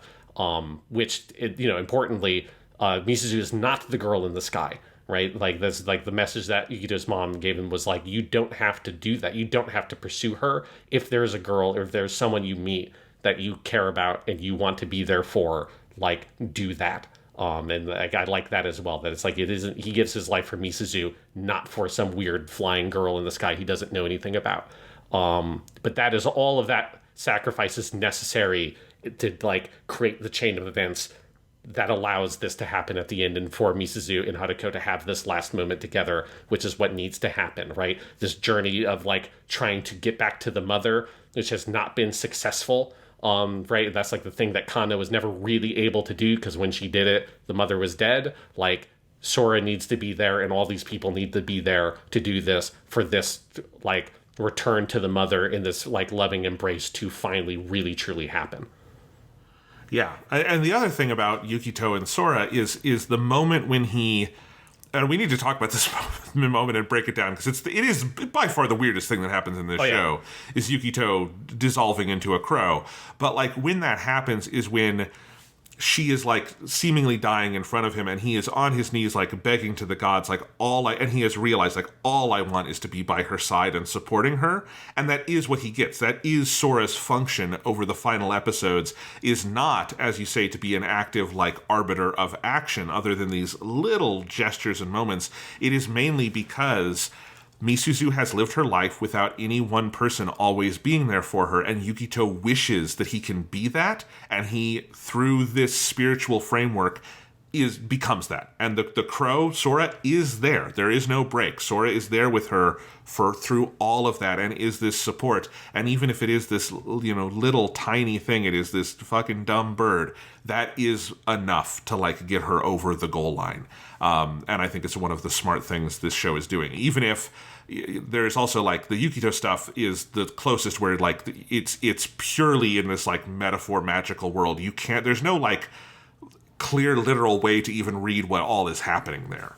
Yes, because it is both like he dissolves and becomes a crow, but then when you get to episode 10, you see all those events of like the first few episodes from this new perspective. But that crow was not there in those episodes, right? So it's like some sort of something has happened here, right? Like, and because then you also have the scene with Misuzu and Yukito, but Yukito is like passed out or whatever. I mean, there's a whole weird thing with Yukito where it feels like before like Misuzu meets him or whatever, like he is like deactivated, it's like I think there's like this real sense of how much of him did really exist before he wandered to this town. Like, did he wander to this town, or is he kind of always there in some way? It's just like, it's such a weird sort of image of him just sort of slumped over on that ledge. But that's where you have the kids playing on the beach that you then at the end you learn are like seemingly reincarnation of those two, or reincarnation of like something with like the Khan that's, is reincarnation stuff going on, but it is those same kids. So there is some sort of weird, almost like, again, that kind of purgatory sense of a loop in time or something like that, and that Sora like reinserts itself into the beginning of this story, at least in terms of how Yukito is concerned. Yeah. But like so we do have this whole moment at the end of episode 7 where it's just so funny to me. It's the halfway point of the show is when this happens, where Yukito is doing that, prayer to try to like, bring her back. He just wants to be by her side in some way to overcome this curse. Suddenly, it's like on a cut. He's gone. Misuzu is up and she feels better. And then we get, at the very end of that episode, a brief flash to the samurai stuff, which we've seen a little bit before. Like, he had that flash where he felt the pain on his back, where Ryuya gets slashed. And then 8 and 9 are all the stuff in the 1,000 years ago past. And then we come back for episode 10, and Yukito has been reincarnated into a crow. But it is like the most mystical thing that happens, where it's just impossible to find kind of any like literal reading for it. He just disappears and then is a crow. It's not even that we see like his body die or something. Yeah, and it is Ono Daisuke doing the crow voice. I mean, obviously it's in the eternal narration of the crow, but it's also like he doesn't really have the memories of Yukito, right? He has like this vague sensation that he kind of knows these people, and that like he needs to stay with Misuzu. But that's it. Like he's not like a super crow. He's like, it doesn't feel like he's a crow with human intelligence, I don't think is what you're meant to understand. It feels like he's a crow. He's just a crow whose like instincts have been shaped by the soul it's inherited, or something like to that effect. But yeah, it is, as you say, it is like very bizarre, like the most magical thing that happens in the show. But which feels appropriate because it also is like it's the thing that gets rid of the person you thought was the protagonist for the whole thing. And again, think about this in the context of when this was a visual novel. Like, that's such a wild fucking thing to do because that's not just the main character, that's your character. Like, you know, the way the visual novels like era are set up, like everything you see, you are meant to understand. You are looking through the eyes of that character, right? That's why you have the character portraits pop up in the background art and all that, but you don't see Yukito. In fact, in the original voiced version of the game, as far as I can tell, I think it was hard to get like very clear info on this without me having to go through a bunch of emulator bullshit, and I didn't want to do all that. But it seems to me that as far as I can tell, the Dreamcast version did not have Yukito voiced. And then the first time Yukito is voiced in the game is in 2007 with the PSP release. And for that version, they used Midori Kawasan, Hiro Yui from Gundam Wing, who voices him in the movie version. I don't know why they went with that of the two, but they did. But like, so in the original version of the game, and then even in like the first voiced version of the game with the Dreamcast, which is the only voiced version that was out by this point, you're really meant to just think of Yukito as an extension of yourself as the player in most ways. And so that choice of like, and we're going to just evaporate that character, and then, you know, and then you're going to have this whole other story where you're looking through the perspective of Ryuya, the side of the samurai guy, and then you're going to come back into the modern day again, and now you are this crow. Like, it is such a weird structure, and it's such a kind of like bizarre framing, and it's something that like I am not aware of another, particularly a visual novel like this, that is doing all the Nakige Tokimeki Memorial, like that whole framework, doing this at the same time. It is very crazy. But it's cool. Like, it's something that gives this show a very distinctive flavor to it, because I have never seen something quite like that in the genre. It's a reverse Hatoful Boyfriend, where in that game you are the one person in a class of pigeons. This year, the one bird in a class of humans. Exactly. Yes, it is presaging the most impactful visual novel of all time, Hatoful Boyfriend. Really, I don't think there's any two more similar visual novels than Air and Hatoful Boyfriend. Yeah, it's like those are the two visual novels, and everything else that's just the garbage. That's the detritus of the genre. But these are the two things. One day, Kyoto Animation is going to do a big, giant adaptation of Hatoful Boyfriend, and it is going to win every award. It's going to change the industry. It's going to be incredible. Be 3 seasons in like a 3-hour-long movie to cap it off. Indeed. Okay, we are getting off track. We mentioned a couple of the voice actors. Did you want to go through some of these and talk about these more? Yes, yeah. Let's go ahead and go through the cast list here. So we've got Ono Daisuke as Yukito. So we're going to see, I find this just hilarious, between this show, Kanon, and then Clannad, we will see like either the first or one of the first starring roles for 3 of like the big male voice actors of the mid 2000s and early 2010s, and I mean still into today. It's Ono Daisuke for this one. This is Ono Daisuke's first role. We are going to get Sugita Tomokazu, who people know as Gintoki from Gintama. He's also Kyon in Haruhi, so he's in a lot of KyoAni stuff early on, but he's the main character, Kanon. And then in Clannad, it's Nakamura Yuichi. That's one of his first big roles. So it's just KyoAni was really on top of it with, because KyoAni had to cast all of those, right? All the girls, those are all cast in the games, right? But it's not very typical to have the male perspective character be voiced in those visual novels. So that's like the one role that KyoAni got to cast. Ono Daisuke had never played a main character in a big show. The most thing I found was before this point, he had been the main character in like a very obscure OVA.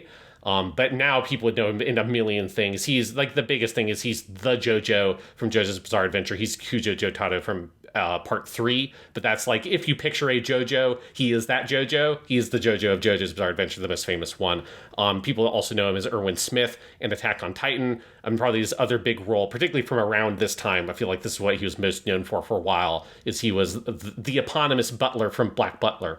I always kind of associate Ono Daisuke as he's got that very kind of smooth sounding voice, and he was in a lot of those kinds of series that were particularly really popular with like female otaku, because he's also a very handsome man, but like he's got such like a handsome voice, and he played those kinds of characters a lot. We have seen him before. He is Wolf in Gundam Age, the in part 1 and 2, he's that kind of like ace pilot guy.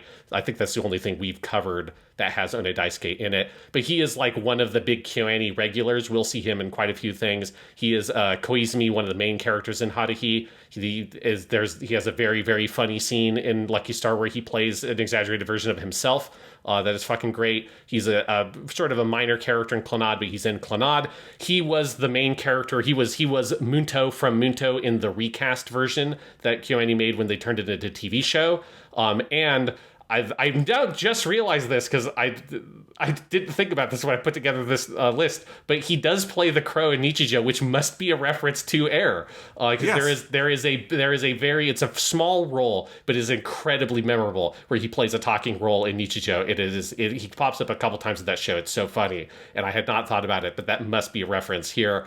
And then he also is Fafnir in Kobayashi's Maid Dragon. We're not covering that show, but that's one of the main characters in that. So he's like a big KyoAni guy, and he's just a great voice actor, and it is cool. And he's like so good in this. You would not be able to tell that he was not yet Ono Daisuke at this point, right? He wasn't like in a million things already. But like, what a good catch by KyoAni casting him here, because Absolutely. he's fucking great. He is. And have you ever seen past the first season of Attack on Titan, Sean? I know last time I asked you hadn't. No, I'm still waiting just for it to finish. We're very close, so We're almost there. But no, his role as Erwin in Attack on Titan, you would not have gotten much of that character yet, but like he's phenomenal near the end of that show. Anyway, yeah, but a great role, and just one of many here. yes. And then the other big actor here, Kawakami Tomoko, who is the voice of Misuzu. She was like huge in the 90s and 2000s. She's her biggest role will be Hikaru in Hikaru no Go, which I've never seen that anime, but it's I read a little bit of the manga because it was in that like English Shonen Jump release that I used to read it in Shonen Jump. I had like no real context for it, and I still don't know how the fuck Go is played, but I've always loved the premise for that. Yes. He finds a haunted Go board in his grandfather's attic. Yes, but obviously that series is like really popular in Japan, and so she's Hikaru. She is then Utena in Revolutionary Girl Utena, which I watched recently, and she's so good in that. And it's funny just because like you would never be able to tell, because it's like because most of the roles she has, it's true of Soifone in Bleach is one of the things I know her from, and then she plays the main character Fuyuki Hinata in Sergeant Frog. I've not seen Sergeant Frog. But that's also a very popular series. But I feel like most of her stuff, like Hikaru, Utena, Soifone, it's either like she's playing a boy or she's playing a very kind of tomboyish girl. Like Utena, the whole thing with Utena is she's a tomboy. And it's like interesting because Misuzu is such a different kind of character. She is so like feminine, and so like it's that really high register in her voice, and I would never have been able to tell that it was her.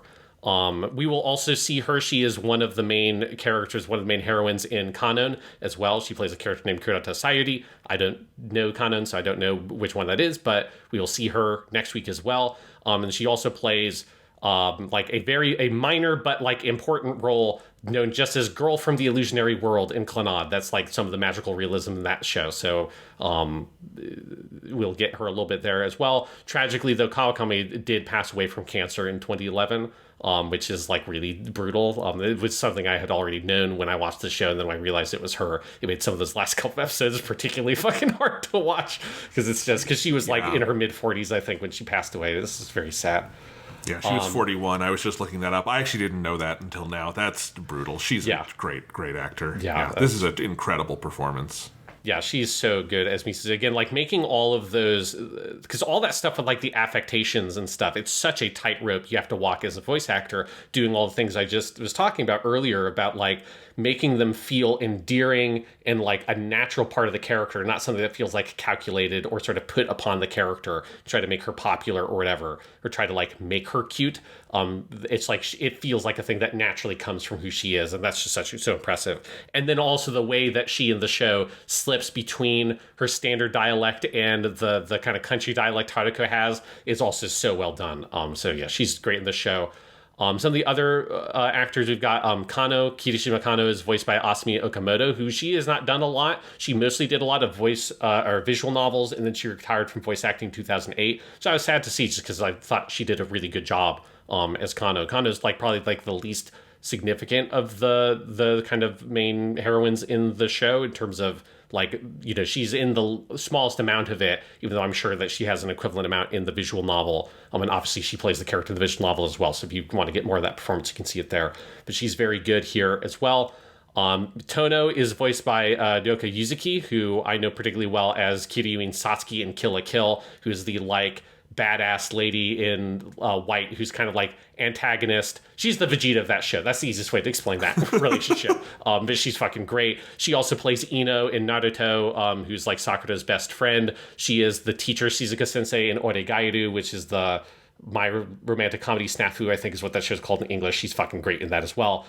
She's also the old actress for Arcade from Type Moon stuff in Carnival Phantasm and Melty Blood, not the original Tsukihime adaptation. Arcade is like the vampire lady from Tsukihime, but she's like in all the stuff other than that early anime adaptation. And then the most recent game, they recast all those roles, so she's not Arcade anymore, but she's really funny in Carnival Phantasm, so I know her from that as well. But she's really funny in this too, just Yes. to like underline that. Like the very slow way she speaks, like almost like she's talking to you like from a Japanese textbook to help you learn Japanese, where like I can understand everything she's saying because she's going very slow. And it is like, it's so deadpan, but it is so funny. I love that character. Yeah, no, fucking Tono Minagi is great. And yeah, like I said, like if I was playing the visual novel, that is absolutely the character I would go down the route with the first, because it's a really funny performance. Michiru is played by Tamara Yukari, who is probably of these would have been at the time, I think, the most famous of the voice actors. She is like one of the like Lolita character voice actors. So she was like particularly really popular in this period with the visual novels and stuff. She was also like, she's a singer. She promoted like the goth lolly fashion style, which was popular in like that kind of underground culture in Japan at the time. And she is in like a million things. She's Dika, one of the main characters in Higurashi When They Cry, which is one of the big visual novels of the time. That's like a horror visual novel. She was Nanoha in Magical Girl Lyrical Nanoha. She's Tenten in Naruto. She also at the time played a Yoshino Sakura, who's a very similar kind of character in Da Capo, which is another like Nakige style visual novel in anime. And she is also the only actress to play two playable characters in Genshin Impact, because she is both Chi-Chi and she is Nahida, the grass Archon. So she is near and dear to my heart for that as well, because I love both those characters. But she's like, you know, this is like a very much like the kind of character you get Tamara Yukari to play. It is like a very Tamara Yukari character, the like very sort of like peppy and hyper little girl character, but like then also you get like a much more kind of emotional side as well. She, you know, she's doing her thing here, but her thing is really fucking good. Key also obviously really liked her. I mean, all the visual novel companies really liked her because she's in all of those games. But she also is one of the main heroines in Kanon. She will also be, I don't think this is a main heroine, but this is a pretty notable character in Clannad. I think she's one of the little sister of one of the main characters from Clannad. So we will get a lot more of Tamara Yukari in this series as well. Then some other actors. So Kanna is voiced by Chinami Nishimura. The main thing Chinami Nishimura is in that I found is she is like in Pokemon all over the place. She just seems to be one of those voice actors that like the Pokemon company basically employs, because she's Officer Ginny is like her main human role. But she is like if you scroll down her like credits, it's just like 1,000 different Pokemon. And this is one of those things. She's not necessarily like, as far as I can tell, most of the Pokemon are not always voiced by the same person. But it just feels like when you have an episode and it's like, oh, we need some Pokemon and like another character that's only in this episode. Nishimura is one of the voice actors that like the Pokemon series uses. And she's very cute, I think, as Kana in the show. Absolutely. Really shines, I think, in the two OVAs. Is Yes. very funny in those. Yeah. Yeah, and then this is a very small role here, but we're going to talk about her more later, so I wanted to point her out. Potato, the dog who just goes Pico in the show, is voiced by Hiromi Kono, who she is going to be Kogami Akira, who I think is the funniest character in Lucky Star. That character is fucking great. She's also Hakase, or the professor, in Nichijou, which is a like 8-year-old little girl who wears a like white lab coat, and it's like the robot who's one of the main characters in Nichijou. It's fucking great. So we will see both of those in terms of other KyoAni stuff. She is a recast for the character Suzume when they did the TV version of Munto. She also is one of the main characters from Beyond the Boundary or Kyokai no Kanata. So she's like one of the big KyoAni voice actresses that they just kind of came back to a lot, and she's very funny. And I just think it's hilarious that this is her first role in a KyoAni production is as like the weird little dog. But like, while she's a weird really little dog, yeah, it's like a funny kind of weird role that obviously she doesn't have any like sort of like sentences to say. She does have like a pretty prominent speaking role. Like Potato's in a lot of scenes, and they get a lot of mileage out of the very limited vocabulary of Pico, but it works really well. I love Potato, and I thought she was great. I actually was like, the first role I was checking in the end credits of like the first episode was who played Potato, because I thought she was really funny. And I actually was not familiar with this actor before, but I haven't seen a lot of KyoAni stuff. So yeah, she's great. Yeah, it is so, when I saw that because obviously you can't tell that it's her because she's just going Pico. But when I looked it up, I thought that was like incredible. And then my favorite performance in some ways in the show, just in terms of comic weight, particularly in that last episode of in the show of Summer, in some of her last interactions with Yuta, is this classic here. We have Kikyo Inoue. She plays Uraha in the Summer stuff. You would know her as the mom in every anime you have ever seen. Notably, I went to her Anime News Network page. Because we've talked about her before, and I always call her just the mom in every anime. But I was curious to actually go through and I marked down some of the ones of anime that I have seen. But then I thought, well, there's also another way I can check this. If you just Control F the word mother on her page on Anime News Network, that word appears 60 times on her page.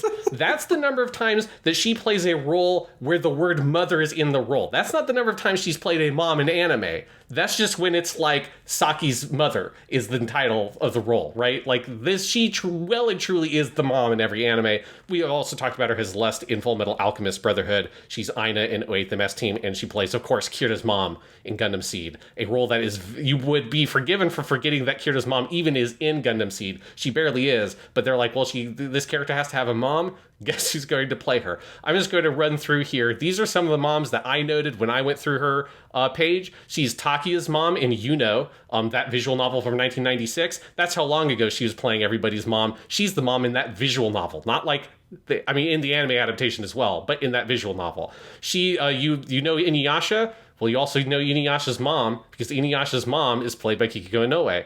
If you've seen the recent comedy show Komi Can't Communicate, she's Komi's mom in Komi Can't Communicate. If you like Love Live, she's Maki's mom from Love Live. If you like The Eccentric Family, guess who's the mom in The Eccentric Family? It's Kikiko Inoue. She's the mom in that show. If you watch Do It Yourself, she's the main character Self's mom in that show. She's Yuki Noshita's mom in Oregairu, or My Love Romantic Comedy Stafu. She's Kotoda-san's mom in Kotoda-san. She is Yamada's mom in Working. If you've seen that show, that is such a funny character. She's Miho's mom in Bakuman. She's the mom of the Sonozaki twins in the Higurashi visual novel and TV show. She's Chise's mom in The Ancient Magus's Bride. She's Toma, the main character's mom in A Certain Magical Index. As we talked about, she's Kira's mom. She's the main character Kei's mom in the show Flying Witch. She's Grizzly's mom in Polar Bear Cafe, which you're the mom in anime when you have a character whose whole thing is that she's a joke, like she's like generically a mom for like the big tough grizzly bear. And so you got to cast the mom for that. She's Yuno's adoptive mom in Future Diary. Yuno is the like classic yandere psycho girlfriend character. So I feel bad for her. She's Clay's mom in Genshin Impact. That character has not shown up physically, but there's been a couple of vocal cameos of Alice in Genshin Impact, and that's Clay's mom. She is Naked Snake's work mom in Metal Gear Solid 3 Snake Eater. That's the boss from Metal Gear Solid 3, the Japanese version. That's Kikyo Inoue. I think I'm fair in saying that she's basically Snake's mom. Sure. She's Norman Reedus' mom in Death Stranding. And she is also, if you played the Japanese version of Resident Evil 8, she is the sexy vampire mom, the big vampire lady in the Japanese version. In terms of KyoAni mom roles she's played some KyoAni moms as well. She's Yumemi's mom in the recast version of Munto. That's the main character's mom in the TV version of Munto. She's, I put these in here. These aren't actual moms, but if like you count teachers that are like the mom of the school because they're a teacher and there are no actual other moms of the show, she plays a bunch of those kinds of roles. So Myriad Color Phantom World, she's Arisu Sensei, the school mom. She's Nana-chan Sensei, the school mom in Love Chinugyo and Other Delusions. And then the mom, she's the Hiragi twins mom in Lucky Star. She's obviously the mom here in Air. we will see her in Clannad as Nagisa, the main character's mom, and that is the mom that I know Kikino Inoue from the most, because that is the most anime mom I know of, and it's an incredible performance. I'm very excited to get to that on the show. But really, well and truly, I just wanted to make it clear, when I introduce her as the mom in every anime, I ain't fucking joking around. She's the mom in every fucking anime, and it is crazy. Well, I'm glad you got that out of your system, Sean.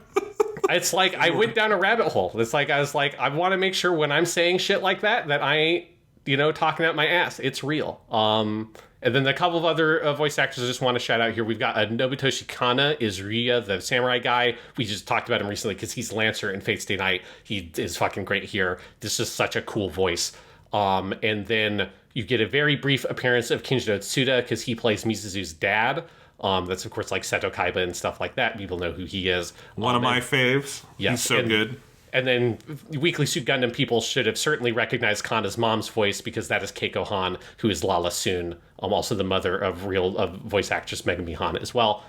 Definitely one of those cases where I think picking an actor does like 90% of the work for you, because that character is on screen very briefly. But of course it is one of the linchpins of the entire series, is that Kanna does not have a relationship with this person who has been kind of locked away because she has these, powers. And to have Keiko Han do it, and she just has the most like mysterious, enigmatic voice in anime history. So you do that and it's just like instantly that character and what her role is and how it fits into this whole thing. It's a really smart piece of casting. Yeah, because I think in general, other than Kanna, who that voice actress is good and has been in stuff, but like, Nobutoshi Kanna, the voice actor, and then Keiko Han as Lao Soon, and then Kikyo Inoue, like all of those are like really kind of pretty high profile voice actors for that section of the story. And I think that like works out really well, because I think like, Kikyo Inoue is Uraha. Uraha, if you don't count the TV specials that give you a lot more, like, she's not actually in it that much, but that character makes such a strong impression, I think, because the performance is so good. Yeah. And I do think the scene when she is suggesting to Ryuya that, like, oh, well, what you have to do is have a descendant, and I'd help. It's so funny to me. There's just like, she so clearly wants to fuck this dude and has wanted to the whole time. And I feel like you get that energy from this character so clearly. And it's like, I just found that scene so funny. It's like, I mean, I wouldn't mind. It's like hot samurai dude. Hell yeah. It's like, I respect it. I respect like how hard Uraha goes in on that. And it's really good. She's fantastic. And really, I think honestly, the main reason for those 2 OVA episodes to exist is to have these 3 bounce off each other a little more, because they are very funny. Again, I think in terms of like actual like narrative substance, I understand completely why they didn't adapt all that stuff, but just to have fun, which is not something a lot of the back half of Air has, and to do it with these 3 just tremendously talented actors that they had on screen here, it's worth it for that. Yeah, absolutely. Yeah, because the Air and Summer TV specials, they're not like mandatory viewing or whatever, but they are definitely very fun. And they do like add some like really valuable texture to that side of the story. I think the biggest thing for those, other than just like it's fun, you get to see these characters more, is I do like it making it very clear for the audience that Kanna actually did get good at the juggling thing. Because I think that makes that last scene with the mom even more powerful. I think it makes it like, it becomes a more clear metaphor, right? Of like the cycle that she is, that, Kanna is able to sort of like complete this task, and like the cycle is sort of like works, and it's able to pass from one thing to the next, and it's fine. But then once she's like, the mother is killed or is in mortal peril or whatever, and is clearly going to die, like all of that breaks down, and that feels like that's when the cycle of reincarnation, like everything becomes distorted when the mom character in the past is shot down with arrows and all that stuff, and then, or she's like stabbed by a spear or whatever, and that like is when like she's not able to do the juggling thing in that scene. It is both like emotionally impactful, but when you have that additional context, it feels like it carries on like a bigger symbolic meaning as well, that I thought was good. But it's I enjoyed the Air and Summer, because also they're just like, those OVAs just look so fucking good. Like, Yes. it feels like that's where Ishihara Tatsuya gets to stretch his legs the most as an episode director, is those episodes in episode 12. Because I would say overall, Ishihara, the episodes that he's credited as directing aren't the most visually striking, other than 12, which is some really good stuff. But you get a feel, because he's probably like, obviously being the series director as well, he's doing a lot of other things. So I think you get... Well, and his episodes often are juggling a million plot things in such a way that they don't have, I don't think it matters who does it. It's not going to be the ones that are the most ambitious on a production level. Yeah, and so Aaron Summer, you just get a sense that he gets to have a lot of fun, and they have like a lot of interesting shots in the storyboarding there. Just kind of think shows off his stuff a little bit more clearly on that like micro level, more than some of those episodes from the show. But yeah, it's good stuff. Yeah.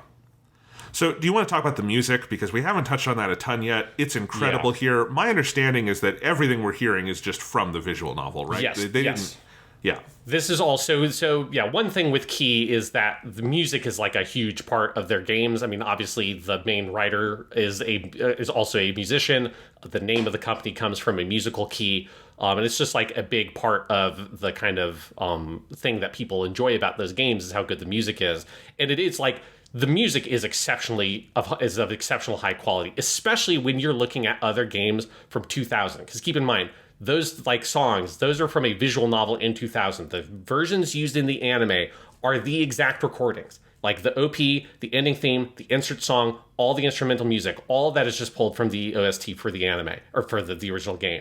And so none of that stuff was redone or re-recorded at all, and it all holds up perfectly. And that is not a thing you could do for like any of those visual novels. In my notes, I said I'm looking at you, Tsukihime, because Tsukihime came out around the same time, the original music for that game, which you could only play by putting in the, like, you had to put the audio CD in your computer, and it would read it off of a separate audio CD while you're playing the game, which is like caveman technology as far as I'm concerned. It is like an insane way for that to work. But the music in the original Tsukihime is not good. The soundtrack for the remake is like impeccable, but the original one is not good. Fate's Day Night, which is in 2004, the music itself is really good, but I think the like MIDI compositions and like those like kind of orchestrations of it in MIDI are like, some of those tracks are good, some of them do not hold up that well in their original versions, and that's why when every anime version of Fate's Day Night has always redone those tracks. They've never done the recordings from the anime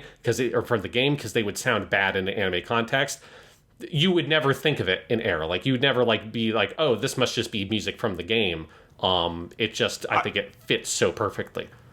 Yeah, I mean, I did think it does sound like music from a video game, but I don't think in a bad way. Like, I think if you've ever played a visual novel, you will hear tracks and you'll go, I can see exactly where, it's the kind of thing that you can tell it's like sometimes meant to loop, and it's got sort of there's ones that are also sort of meant to be out of the way a little bit, but it is all beautiful. I think that's the thing, is that like, you just look at it like, are there a couple of tracks that might benefit from slight tweaking to the timing of the anime here and there? Maybe, but it's already so good that it's like, fuck it, put all that money into the animation and just use these tracks, because they're great. And like, it is a incredible soundtrack. It's absolutely impeccable. You couldn't possibly have a better opening, because the theme song to this is out of this world, 10 out of 10, an all-timer. You're going to tell us about it in a second here, because it was a big hit. But like, yeah, I feel like that was a pretty no-brainer decision from everyone at KyoAni to just look at that and go, yeah, that's a lot of money we do not have to spend making music, because it's perfect. Yeah, and this is what they do for Kanon and Clannad as well. It's the exact same thing. It is like, as far as I know, they're the same recordings from the game. I know that like the opening themes, the ending themes, the insert songs, all of those are pulled from the games as well. So you're not like, they're not hiring new artists to do versions of new songs or anything. It is just music from the games, because it is just... Because I think you just have to. It's such a big part of the identity of those visual novels that you kind of have to.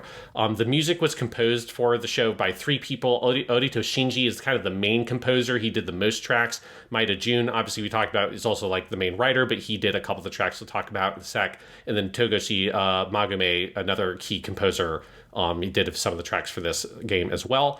The opening theme and the ending theme both were composed by Orito Shinji. And all the songs, the opening theme, ending theme, and insert song are all sung by singer Leah, she is the singer for a trance band called Ive Sound. I believe Ive Sound also basically did the like performances of those songs as well, like the band did. And Leah is a very popular anime song singer. I feel like she doesn't do a lot nowadays. I mean, it's been like 23 years since the game came out. So, that's been a while. But she, like, for a long time was one of those sort of, like, main anime theme singers. And her voice, like, if you've listened to or seen lots of anime from the 2000s, I think, like, her vocal style would be, like, very familiar to you. The opening theme for this show in particular, / the game, it comes from the game Tori no Uta, or like the song of the bird, basically is what that means. That became a viral hit in 2000, and then it was like kind of reinvigorated in 2005 by this, particularly amongst otaku. And there's like a joke or a meme on the Japanese internet where it's called a koka, or a national anthem, like the national song, because it was just so ubiquitous in otaku spaces. So like it was like a very ubiquitous karaoke song for anime fans. It was like sung at every kind of like big anime song event. There was the show that was like a radio broadcast show that ran in Japan for a very long time that would do themed episodes on different types of music. And every time they did an anime song themed episode for like 10 years, Tori no Uta had to be in there. So it's just like, it's a very iconic anime / visual novel song from the 2000s. And it's just amazing. It's such a good song. I had already heard it because it is so famous before. And so I was somewhat familiar with it, but it's an incredible track. And the way they deploy it in the show is so stylish, where they always have it come in a little bit before the animation comes in. So you have your cold open, and the end of that is the song kind of rising up, and then it comes in with the clouds, and that thousandth summer, words come up, and it sends chills down your spine. It hits every single time. Yeah. You also have the ending theme, which is called Farewell Song, also again sung by Leah. That is also, it's a great ending theme. It's not, as I think, like, as ending things often are, it's not as memorable as Tori no Uta, but it works so well for the show. It just creates a great mood. But then for me, like, two of my favorite tracks in the show, and I guess from the game by extension, are the two made by Maeda Jun. So one of the main instrumental tracks called Natsukage, which translates as like the summer shadow, was him. That's kind of like, if you had to like pin down the like sad instrumental song, I probably would say it's Natsukage, although there isn't really the like sad song. Most visual novels have a song that like, this is the sad song. That's like desperately sad, and it's only piano, and it plays in the sad scenes. And I feel like every visual novel has that. And honestly, there's not a song that's exactly that in Air. Natsukage is like, has such a kind of a mysterious and sort of like nostalgic tone to it, and this very bittersweet quality to it. It's just a beautiful track. But then most notably to me is Maeda Jun is the one who composed the insert song Aozora, also known as Blue Sky, which was used in the game, but it was also used in the last episode of the anime for that scene we're talking about with Misuzu trying to cross the line. It plays through basically to more or less the end of the show. And Aozora is such a gorgeous, beautiful, haunting song. It is like, it's as soon as you hear it, if you've watched some of Maeda Jun's other anime or know some of his other music, you can tell immediately that it's him. If you've seen Angel Beats has a very iconic ending theme that is like, it's different than Aozora, but it has a very similar quality to it. And then there's a song in Clannad, one of the ending themes for Clannad, that is probably like the piece of music in anime that I have the most emotional baggage associated with. I'm very excited and dreading encountering that song again in some ways. But that also has some similar qualities of this. And it's just like, there's something so simple about it musically, and it's very straightforward. And it's very stripped back. The opening of Aozora is all kind of a cappella for the first verse, and then the piano company comes in on the chorus, and then you get after that first kind of full verse chorus cycle at about the 90-second mark, it then comes in with like bass and drums and more full instrumentation. But it's a pretty straightforward kind of melodic song construction, but it's so haunting and so beautiful, and particularly like when paired with what's going on in the show, it matches so perfectly the tone of everything that you're feeling there. And the lyrics, which were also written by Maeda Jun, are just very beautiful and have that similar kind of very simple quality that it almost sounds like a song that a mother would sing to a child kind of thing. Like, it's just got a very kind of straightforward quality to it. But I adore that song, and I've been listening to it on loop basically since finishing the show a few days ago, because it has helped me process my feelings on everything that happened at the end of the show. Yeah, absolutely. So before we wrap up, and I think we're pretty close to the end here, do you want to just like dive in a little bit to the actual like final moments of the show, the actual ending with the two kids and everything? Because I know you highlighted this in some of your notes here, Sean, and it is like really remarkable. Particularly, I mean, the way, if you want to like a good visual representation of the Kisho Tenketsu thing, I feel like revealing the final shot being the two kids holding their hands and that becoming the logo of the show is a good example of that. Yes. It's like a very clear, like, it was this all along. But it's a really beautiful and like provocative ending. Yeah, well, because you have everything building up to it as well, where you've got Haruko. You know, she has her whole speech about her kind of like discovering what family is and that giving her this purpose to go forward. And then you have this very interesting sequence where she screenshotted these with the subtitles on because I want to read some of this, because she gives this whole speech to Sora where she says, these are fan subs, so the translations aren't great, but I didn't want to transcribe all of it, so I just left it as this. So she says, "The sky is a forever unreachable place for us humans, as we have no rings. So you, Sora, must fly. For us, since we have no wings, people's dreams and wishes, you have to return them all to the sky. That way we'll be able to live peacefully. That's what I feel." And when she starts saying that, the visuals kind of melt away and they just show Haruko floating in the sky. And it's like the first time they've ever done something like that in the whole show. It's such a peculiar sequence because you've never done this thing where you're like kind of ripped away from reality and it's this totally like abstract representation of her floating in the sky with Sora as she's giving him this speech. And that ends with when she says, "That's what I feel," like that this is what we have to do. She has this expression of like pure joy on her face that I think is very striking because of everything she's gone through, that like you feel how much she's sort of like believes this, that like you have to go out there, you have to cross this threshold, you have to use these wings and learn how to fly. And then you get a narration by Ono Daisuke as Sora where he says, "Before I knew it, I was looking at the sky, which had always been filled with a sad color, that endless blue that continues forever. The girl who returned to that infinity, the girl who is still all alone. So I will go on a voyage to continue searching for her, and someday I will bring her back to welcome a new beginning." Then I won't read the whole rest of this section because then you have this whole thing about like the narration of like the dream of the planet, like with the montage of like dinosaurs and all this stuff, basically saying that like until, that we need to strive to push past this stuff because this fate cannot be avoided. But in the end, please give happy memories to the last child who bears the star's memories, that's like the whole thing with the angels is that they bear the memories of the planet is really, I would use not star. Is what they're saying, that like this is that idea of like the bigger cycle. It's not just one person, it's not just people, it's this whole planet has these dreams in this like cycle of this world, and that's what the angels kind of bear on their back. That's just like it's planet used in the same way as like in Final Fantasy VII. If you've played that, it's that same kind of idea. And this sequence, like visually, is very striking because it has all this conception imagery as well of like sperm hitting an egg in that kind of like microbiology science class kind of thing. But it's always doing these match cuts to then like stars being born and underwater creatures, and it's kind of moving back and forth between interstellar imagery and microbiology imagery of like a fetus coming into creation in the womb and this kind of stuff, and then coming to that idea of the memories being held by the angels. It's really interesting. Yeah, and it's just, I think it gives you that sense of like the metaphysical connectedness of everything and how it was disrupted by what happened to Kana in the past, and now it's like being repaired to some extent.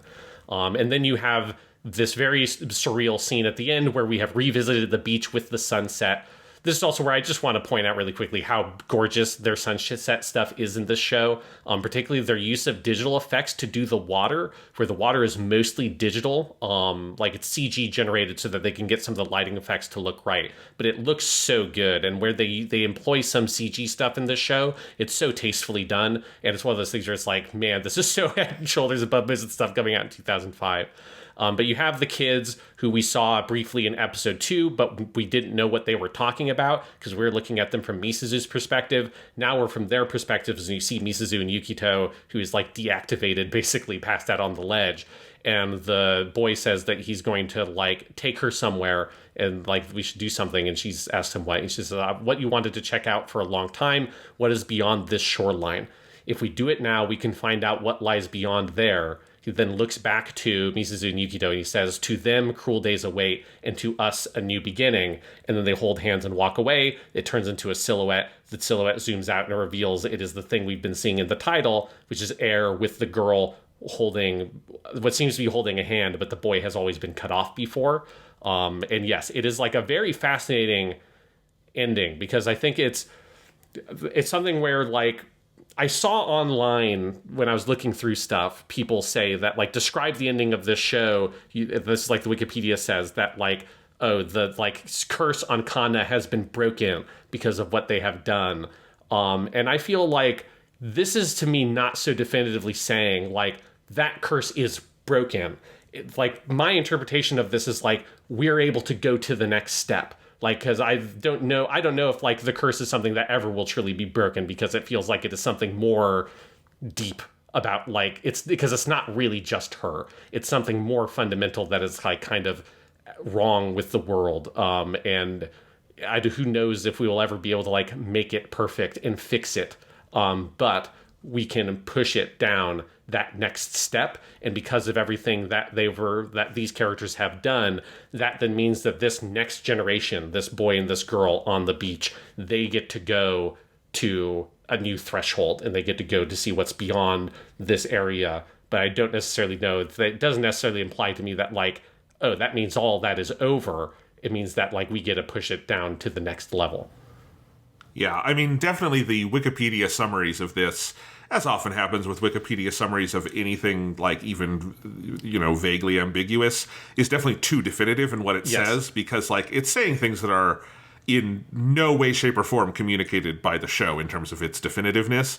But, like, either way, the broad sense being communicated is that something was pushed past.